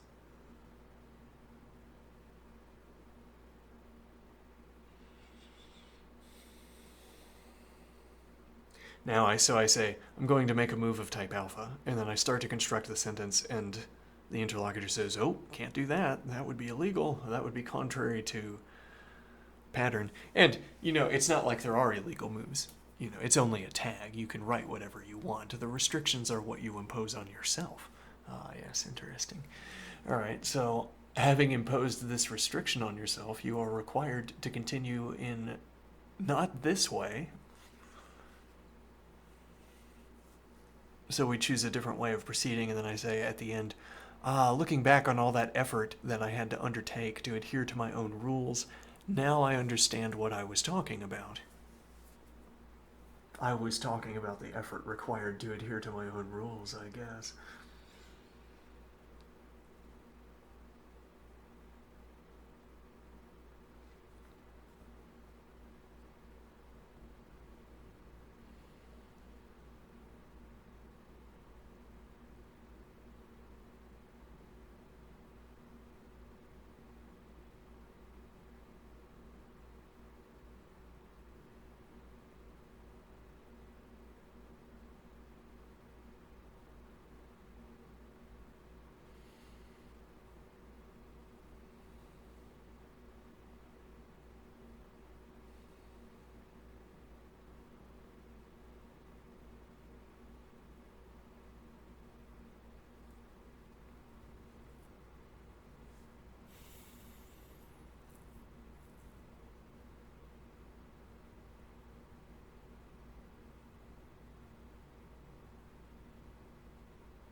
It's something that would be interesting to produce if it struck me later to construct such a rule set for sentence construction, such a text editor, as could impose such rules on me. Well, it would be useful to have the ability to produce such a thing. What do I mean? Well, it might strike me in the future. Wouldn't it be interesting if I had a text editor that could tell me, no, you can't write this way. You have to write in a more formal style. This option you chose doesn't work, but you'll be better off for avoiding it. That gets me closer to the ideas I want to express. It guides me away from bad ways of expressing the ideas I want to express. Where some of those bad ways of expressing the ideas are not ways of expressing the ideas at all, perhaps. Now I say, if it strikes me later to make such a thing, it would be useful to be able to make it. If I can't make it on that next occasion, then it will have to occur to me again. We need at some point a coincidence of having a good idea and then the capacity to implement that idea.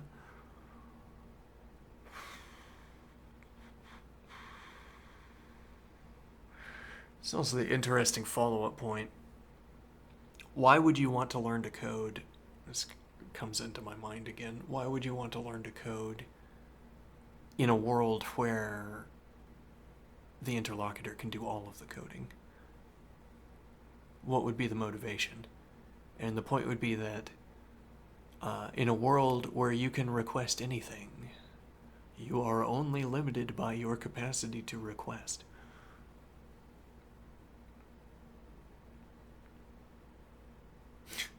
Can you make 7-dimensional requests? Can you make space-filling requests? Or are you merely struck by images in your head, and then you ask for the thing you saw? Then you will be frustrated like a child who lacks the words.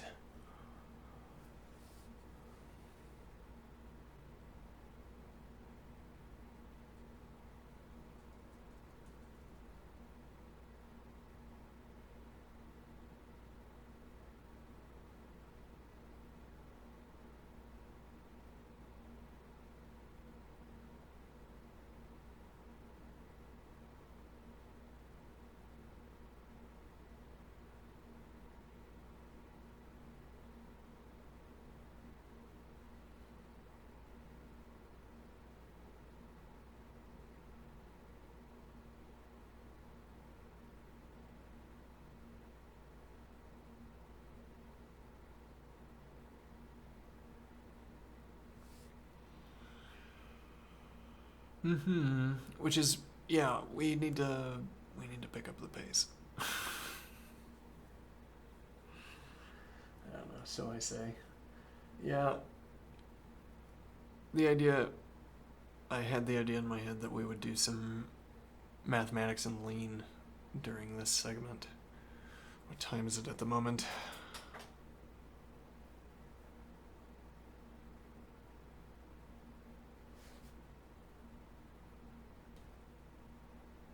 Yeah, okay.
It is possible that I will look back and say that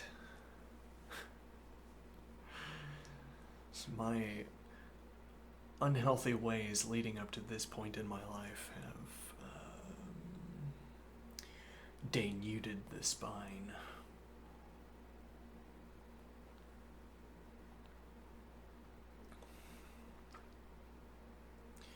Like, the appropriate sensation I should be feeling is terror. I should be distraught to the point of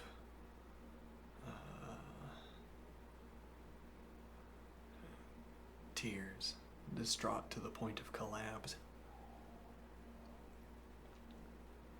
But my spine can't represent me feeling such terror anymore.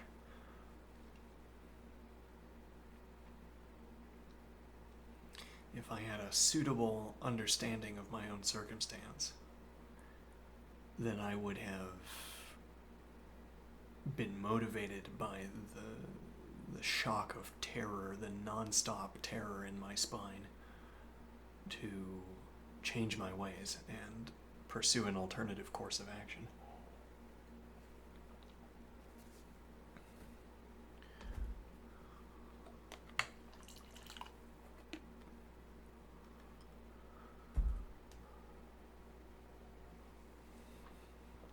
If it is not a withering of the spine and an inability to host such sensations, it is a warped view of what is good and bad.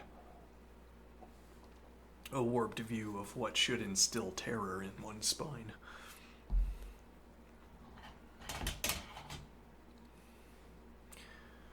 This age and you don't have a job.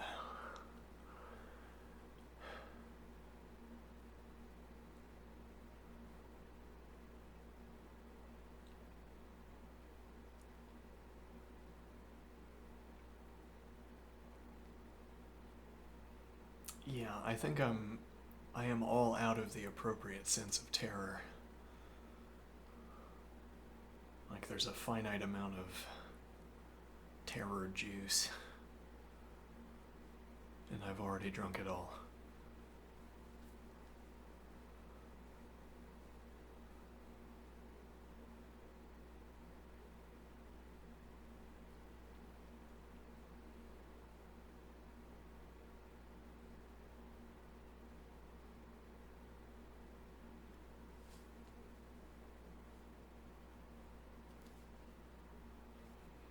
Or my spine is withered.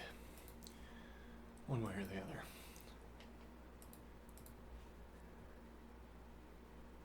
Alright, now what are we gonna do? Mathematics and lean, I suppose.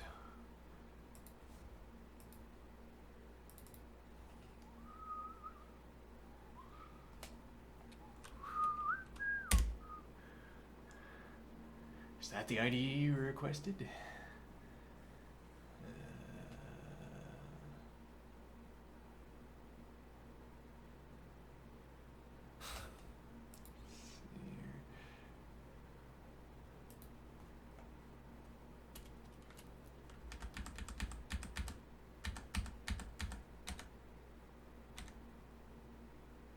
That's kind of nice.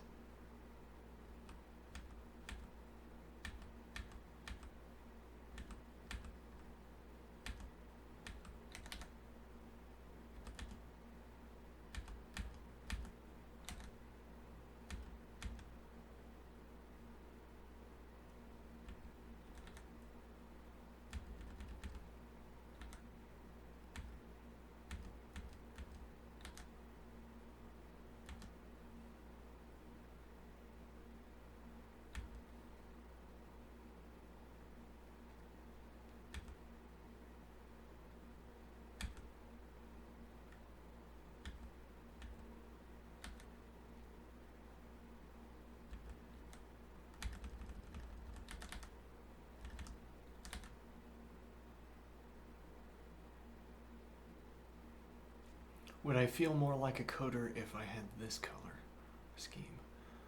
Maybe. Would I feel more like a coder if I had this color scheme?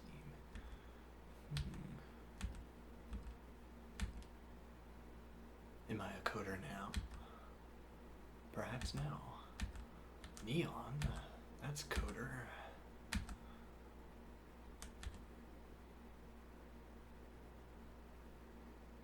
Oh, I kind of like that.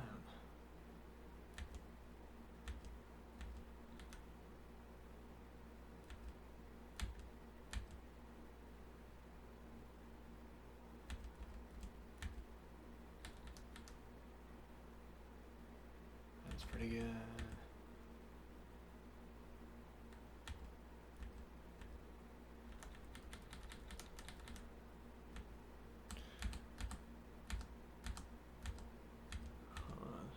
Oh, interesting. Finding a light theme on this end of the spectrum over here.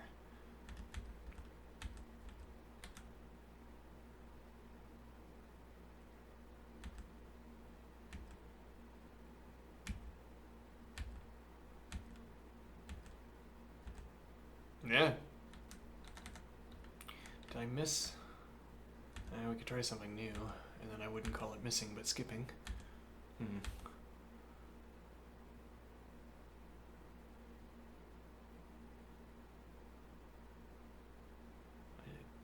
I kind of like that.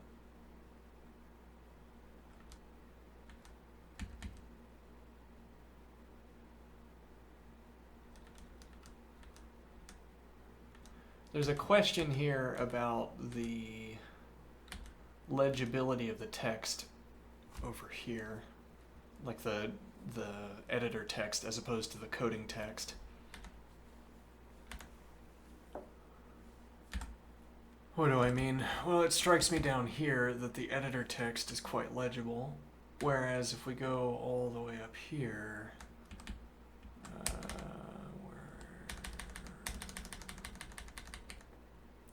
the text is nearly impossible to read, the editor text. Well, the white editor text is nearly impossible to read.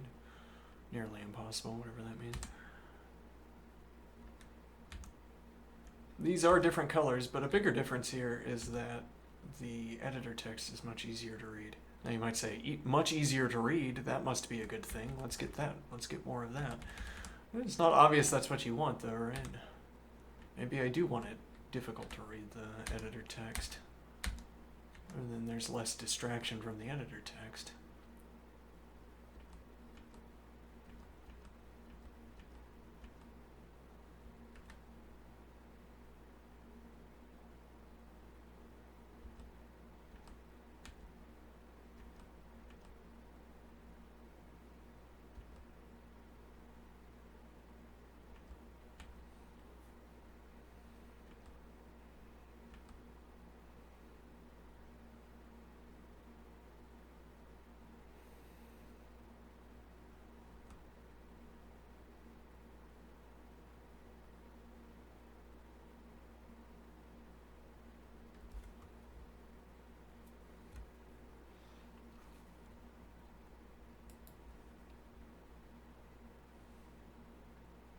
Will I feel more like a coder here?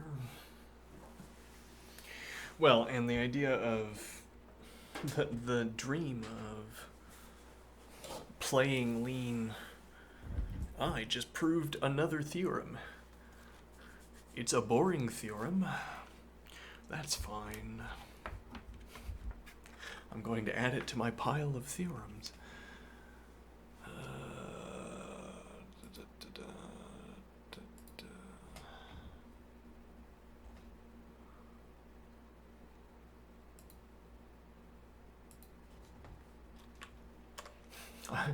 I've amassed over 100 theorems to my name. More than most mathematicians. I do it in my spare time as a game. In my imagination. Yeah, let's see. At the moment, I don't know how to do anything with lean. We're imagining an upcoming day where I am more amused than I am currently amused. And we're using it to justify, we're using that potential future amusement to justify current efforts. Yeah. May my amusement be unceasing.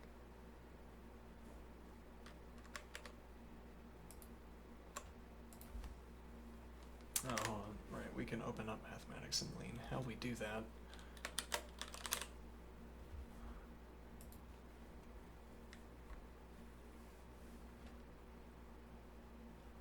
May my amusement be unceasing. Yeah.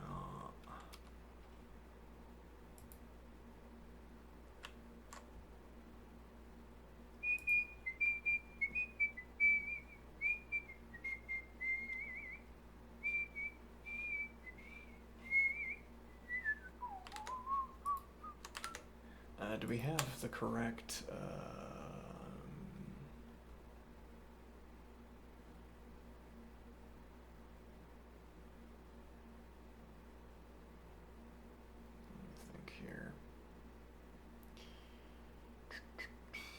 Tommel, right.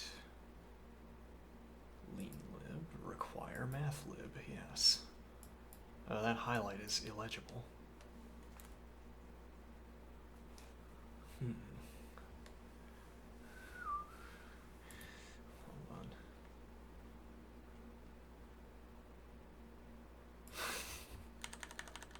Is this all you do? I can't find the correct color theme. But to reiterate, you only have to find it once.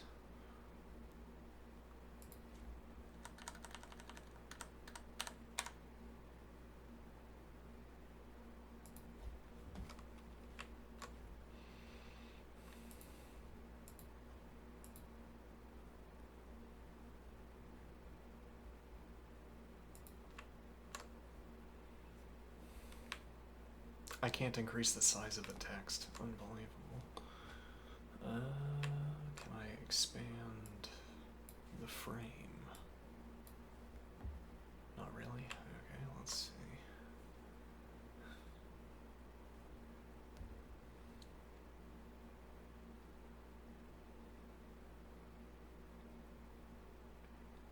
Oh, am I on the right camera? Yes.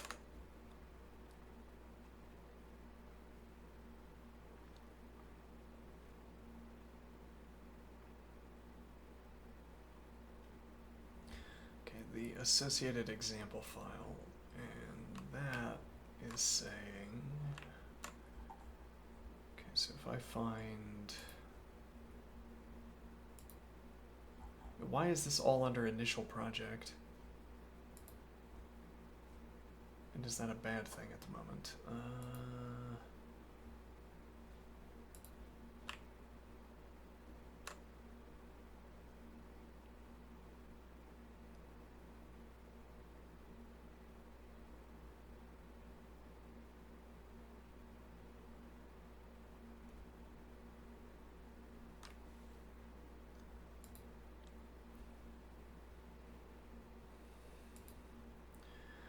There should be a folder somewhere around here.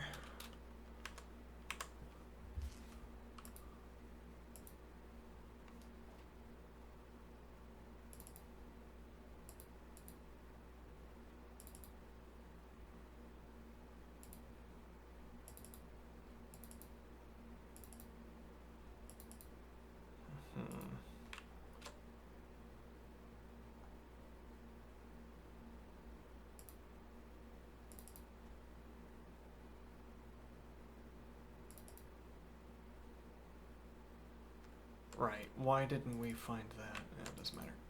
Oh, look at that. Alright, we didn't have this yesterday because it broke. Oh, well, that isn't useful.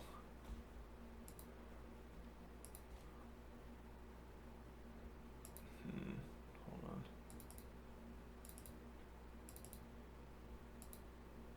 Alright, well, we're actually in the basics section. Hold on. No good. Yeah, this is the empty folder I was just complaining about, actually. How do we dodge this empty folder? Actually, what we could do here...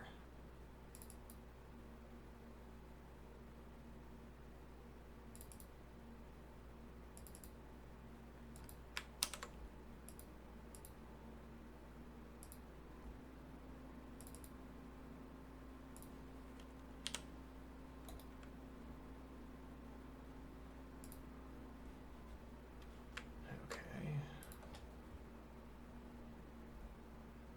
Did that do anything interesting?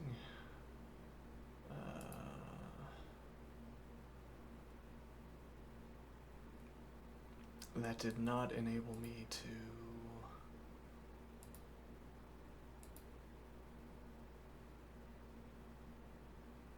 No, it didn't enable me to open up that folder from here.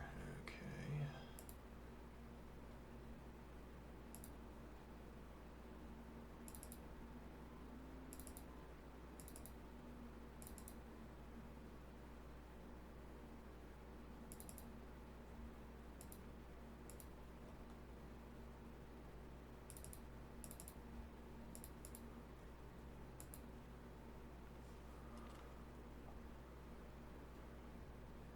Where am I finding...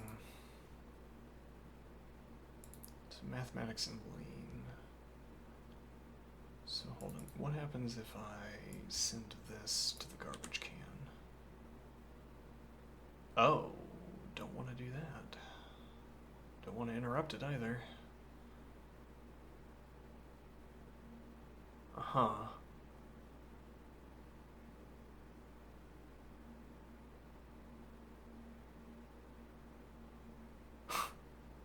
Alright, I guess that's fine. So this is 6 gigabytes. Okay, that's interesting. Why is this 6 gigabytes? I guess projects take up a ton of space. Actually, that's a problem because I don't have that much space on C. Oh, this is E. Never mind, we're fine. All that space in an empty folder here. Hold on. Let me find the full folder. Actually, we probably still have it pasted, right?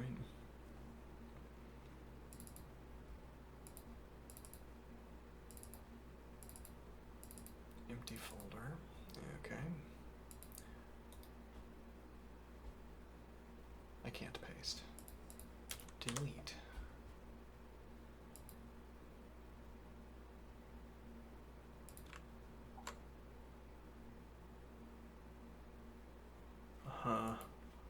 But this folder is empty. If I rename this folder...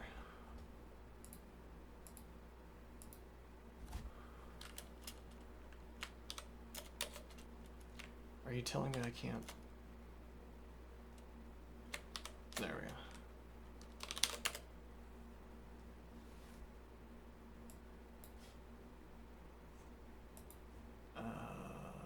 Okay, hold on.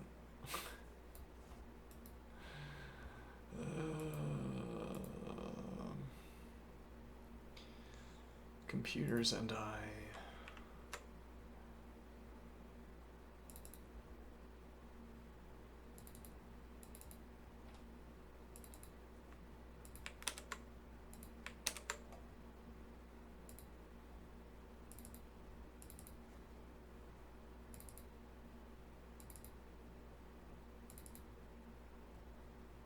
Wait, so I have that. Okay, so this is one of the folders that I've replaced. Okay.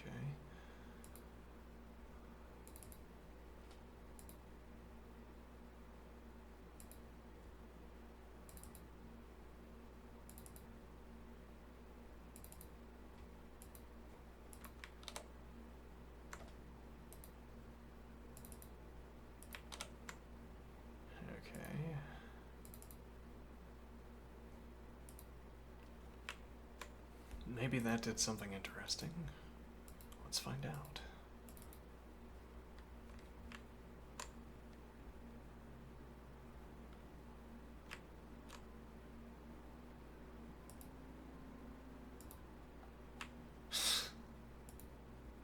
Just install this thing on your computer. I'm sure that'll go smoothly.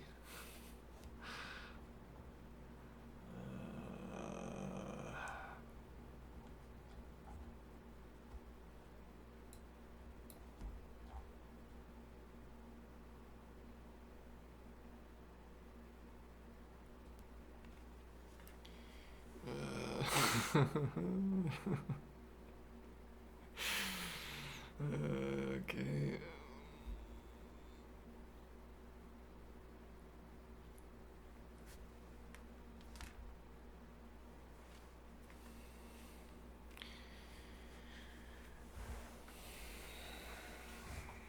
Okay.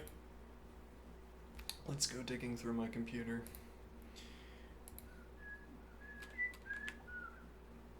I probably need to do something about that. Probably. Let's see. LAN. Tool chains. 4.18.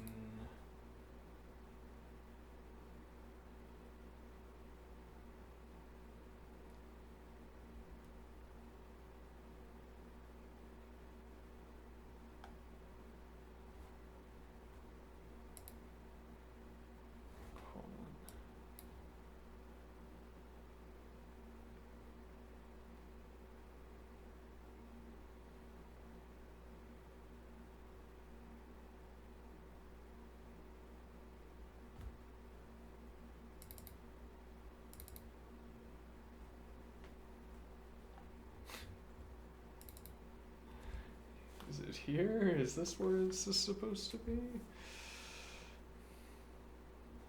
Though it's not obvious that that's supposed to be the folder.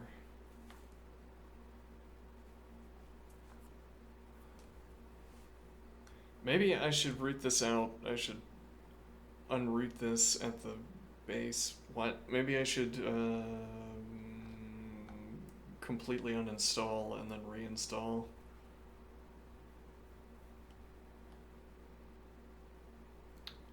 Because this is not where we want all of this. We want all of it over in E so that I don't have to guess about.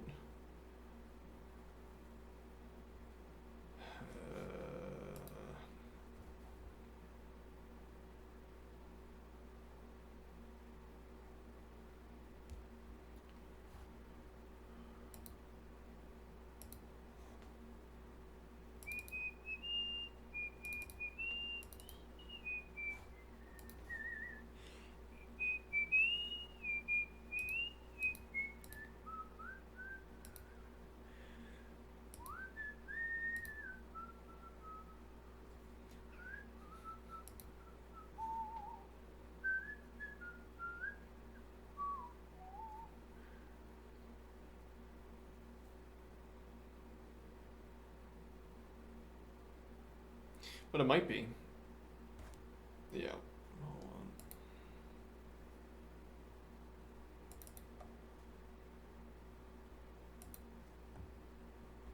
Am I gonna break something? I have a tremendous distrust of computers. Everything breaks everything. Alright, I'm gonna paste.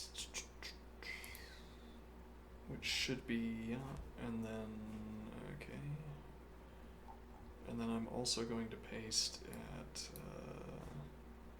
here, and if that's redundant, I am not going to care. Okay, now let's exit.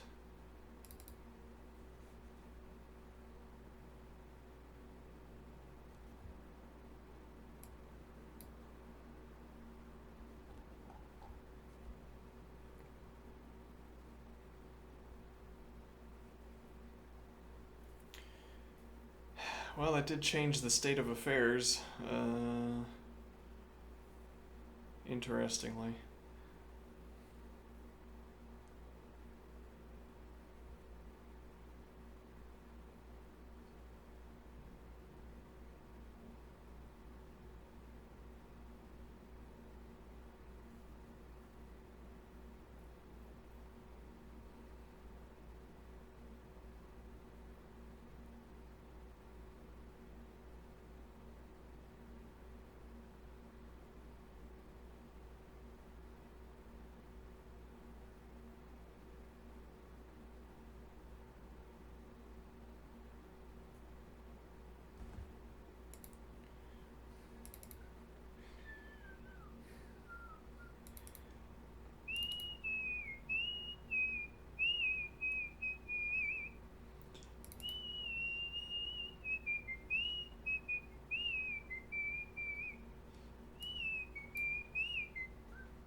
That should be over there as well, right?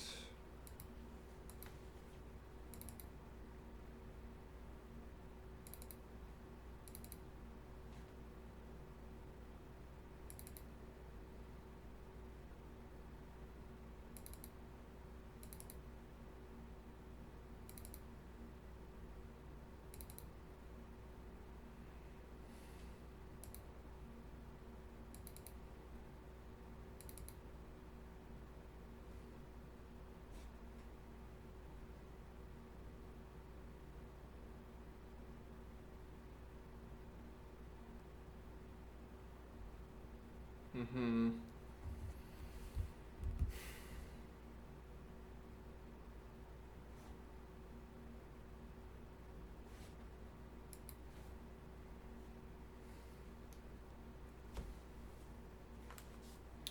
Alright, I think we're gonna uninstall Lean. Give up the project. No, I'm just kidding. We're gonna uninstall Lean though.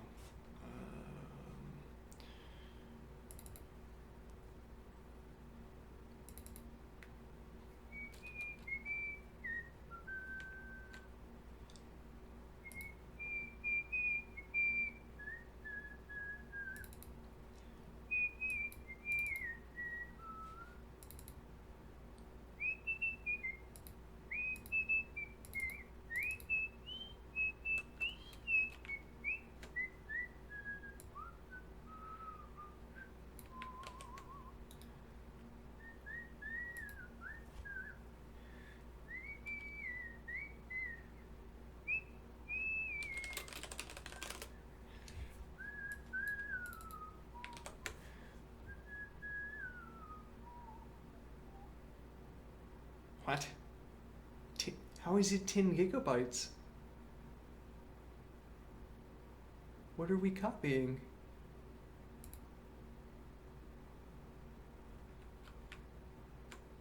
Oh, initial project snuck in there. Oh, is that it? Is that what? No, that's 21 bytes.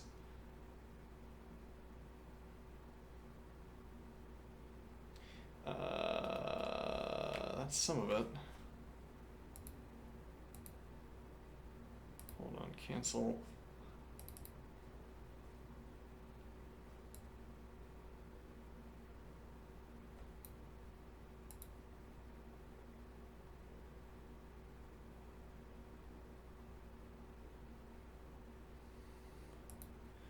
Yeah, I really only wanted, yeah.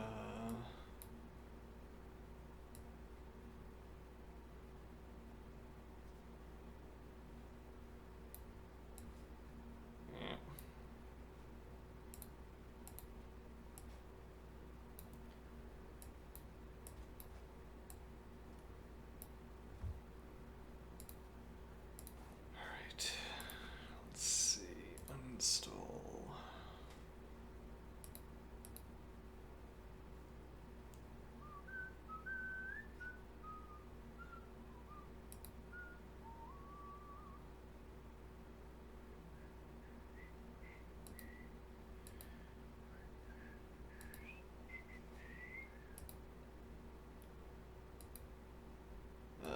How do you look at your own? Oh, these are my own extensions. All right, let's uninstall.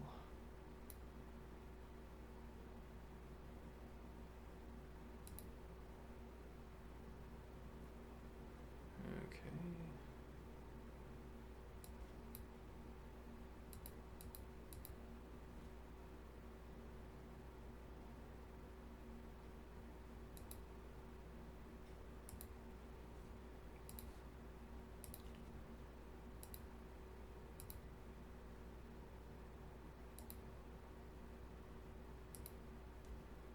Okay.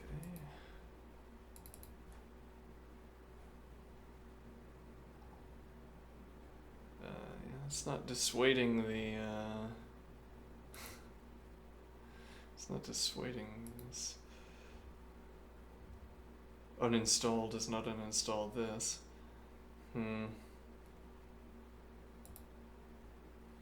Yeah, well, we might actually run out of space. Well, it has to go into E. We have to succeed at making it go into E. Yeah.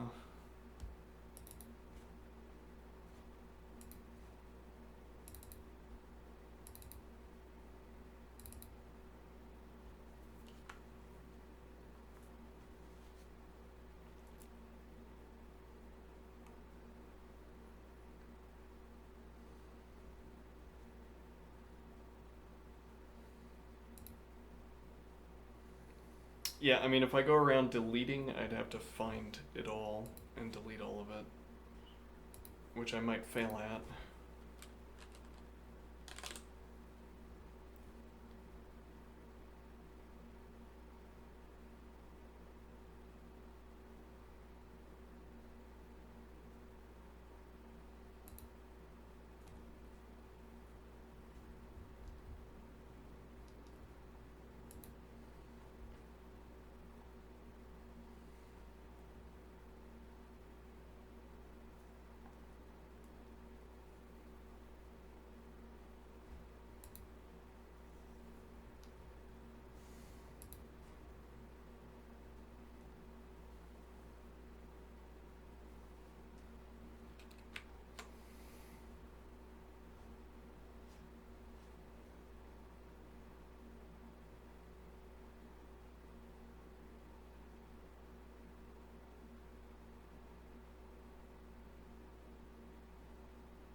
Hmm.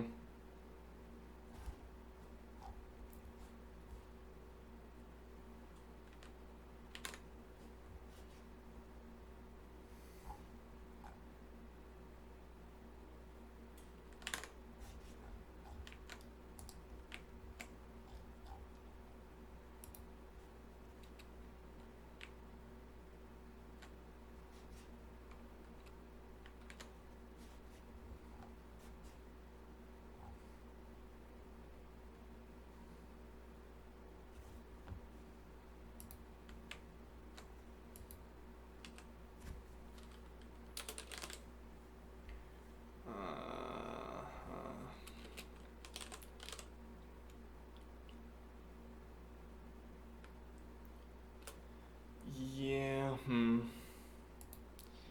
Which makes me want to delete everything. The uninstall was completely unsuccessful. I want a clean install.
Mm-hmm.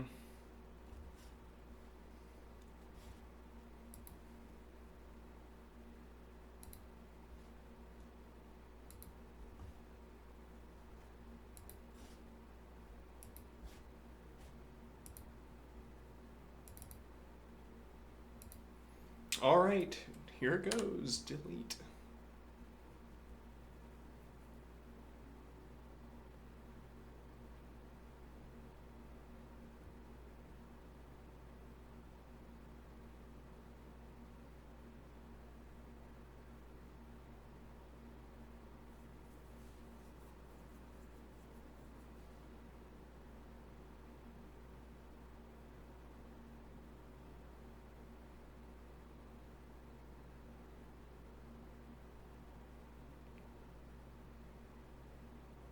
How this came out to be 16.7 gigabytes and how much time it's going to take to reacquire that, I don't know.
Okay.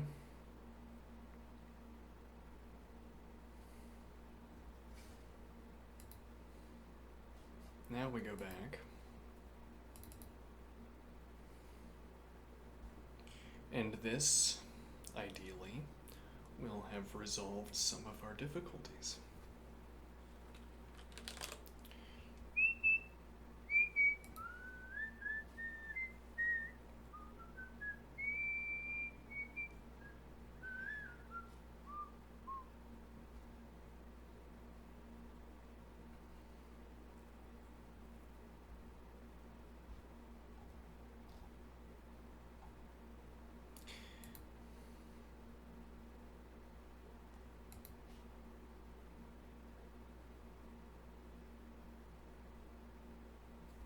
Oh, look, we can change colors over here. For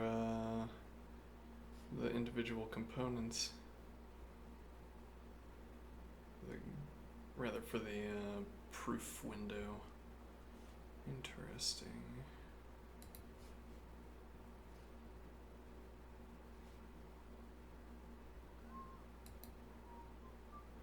Now this says that a window should pop up for us to leaf through. Clicking the for all symbol in the top right. Okay, let's see if we can make that appear.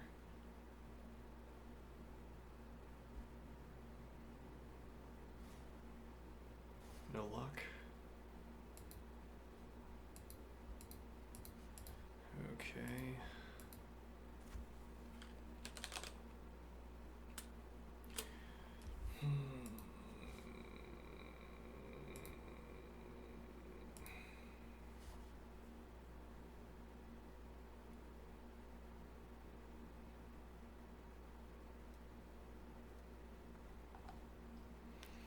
Yeah, setting up lean 4 directs me exactly back to here, so that's not useful, unfortunately.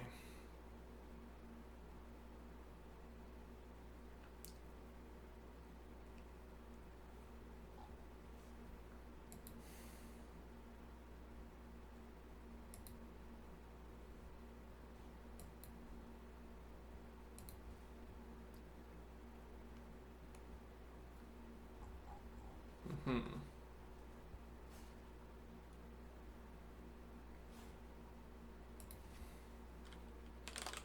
Oh, there was.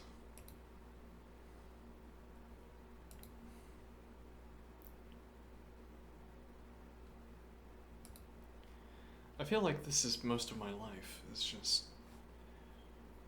getting nothing done because there's some interminable hurdle between myself and getting anything done. This is a lot of life. Why doesn't this stupid thing work?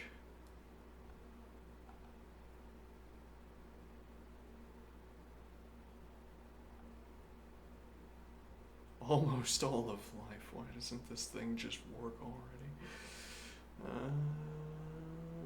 Let's see.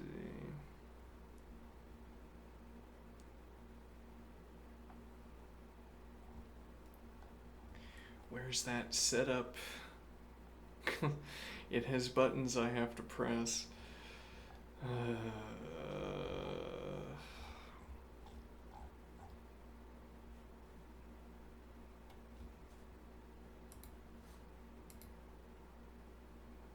Yeah, we don't have the for all symbol at top right either.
Wait, where did this install to is a relevant question here. Oh no. Hold on to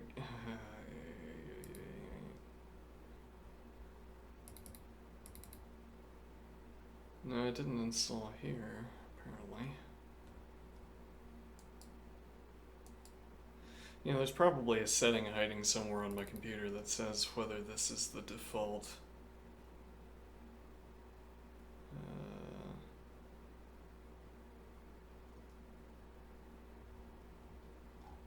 Says what the default drive is.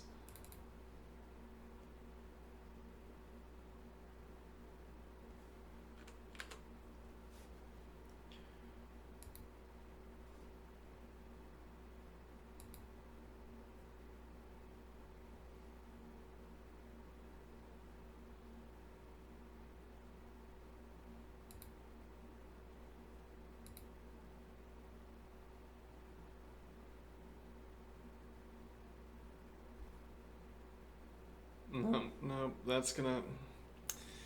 It's not gonna ask me where I want this installed, I'm guessing. Yeah.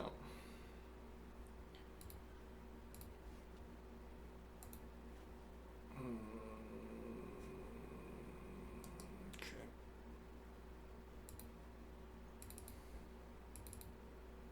Yep.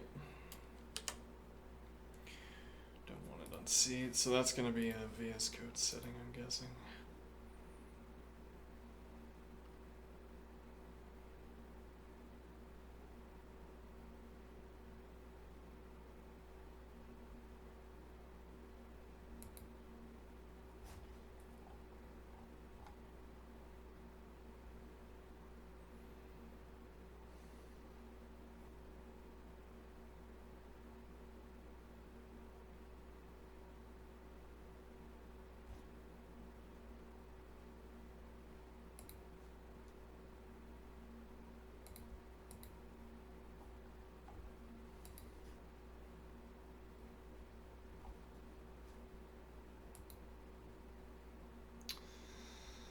What is the word? Not folder, but, not domain.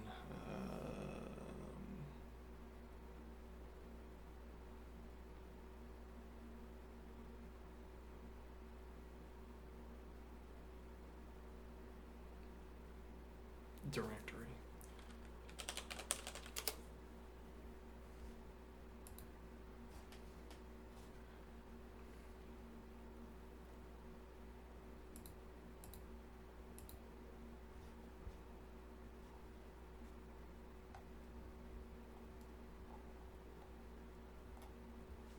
Mm-hmm.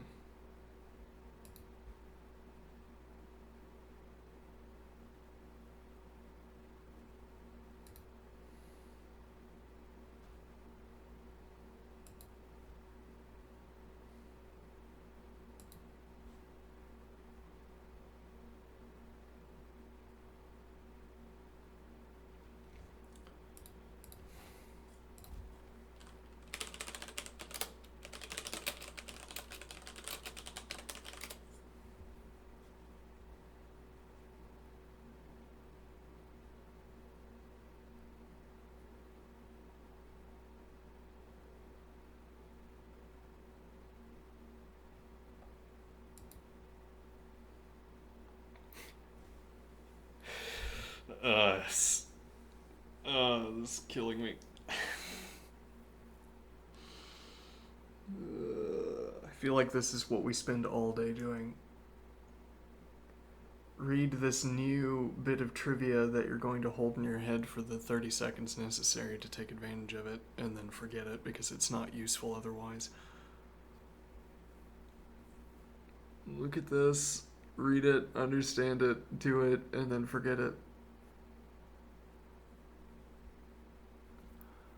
Why? Because it takes 1,000 of these prompts to get anything done. It takes 1,000 of these intermediate steps to change where VS Code automatically saves things, so that we don't end up going to the wrong drive. Like, I'm looking at this text, and this is the 1,000th piece of directions. It's like if I had to stop and get directions every mile, and everybody had a different mode of explaining the directions, and I had to understand all of it. I'm getting a headache.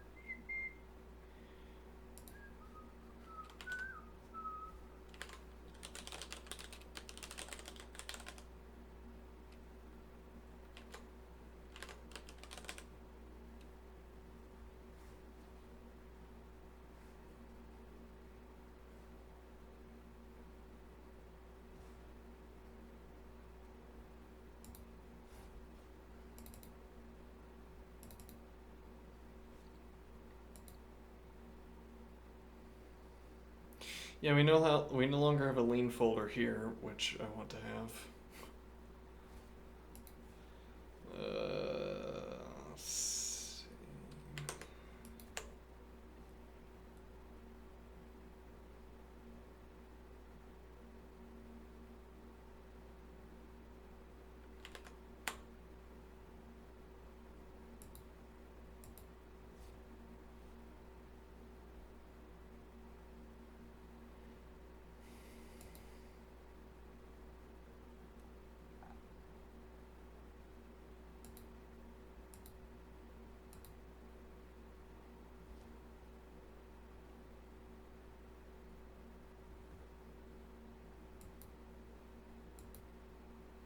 Alright, if I instead download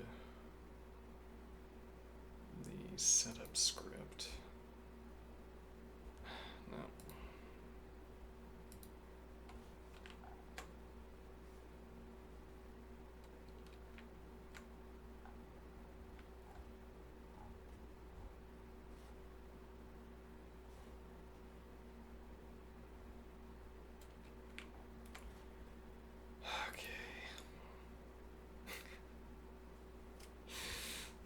interminable sequence.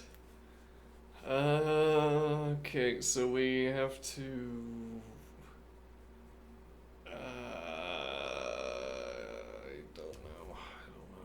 I don't know what's choosing where this installs.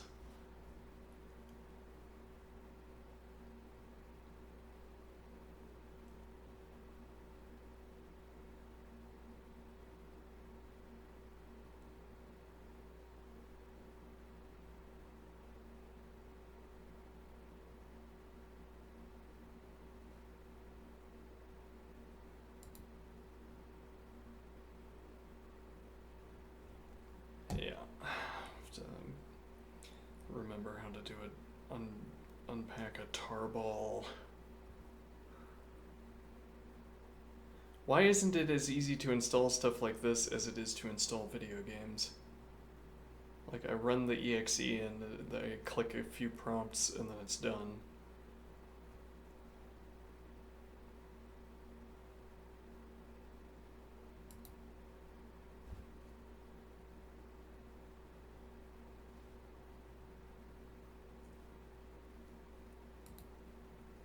Maybe it is like that.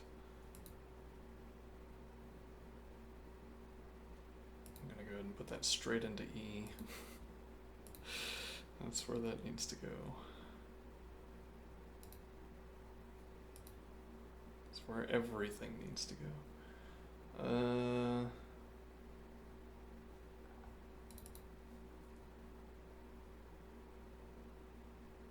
Yeah, I'm gonna run anyway. I'm gonna do it anyway. Let's see.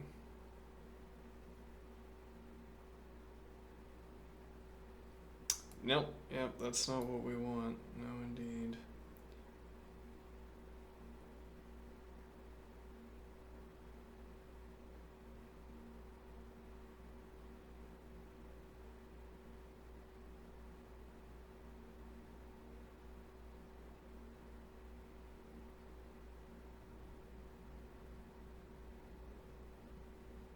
Oh, that would have been good to know.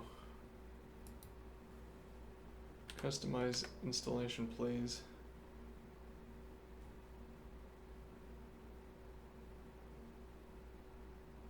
Default toolchain. Modify path variable.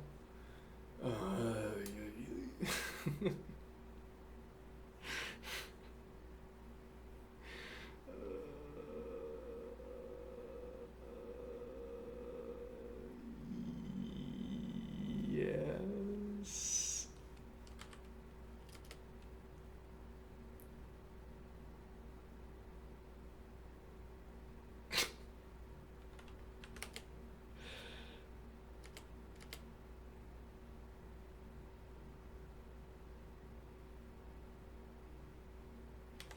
Did that work? Nah, it didn't work, I'm guessing.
I'm gonna do this off stream. I shouldn't be streaming this anyway.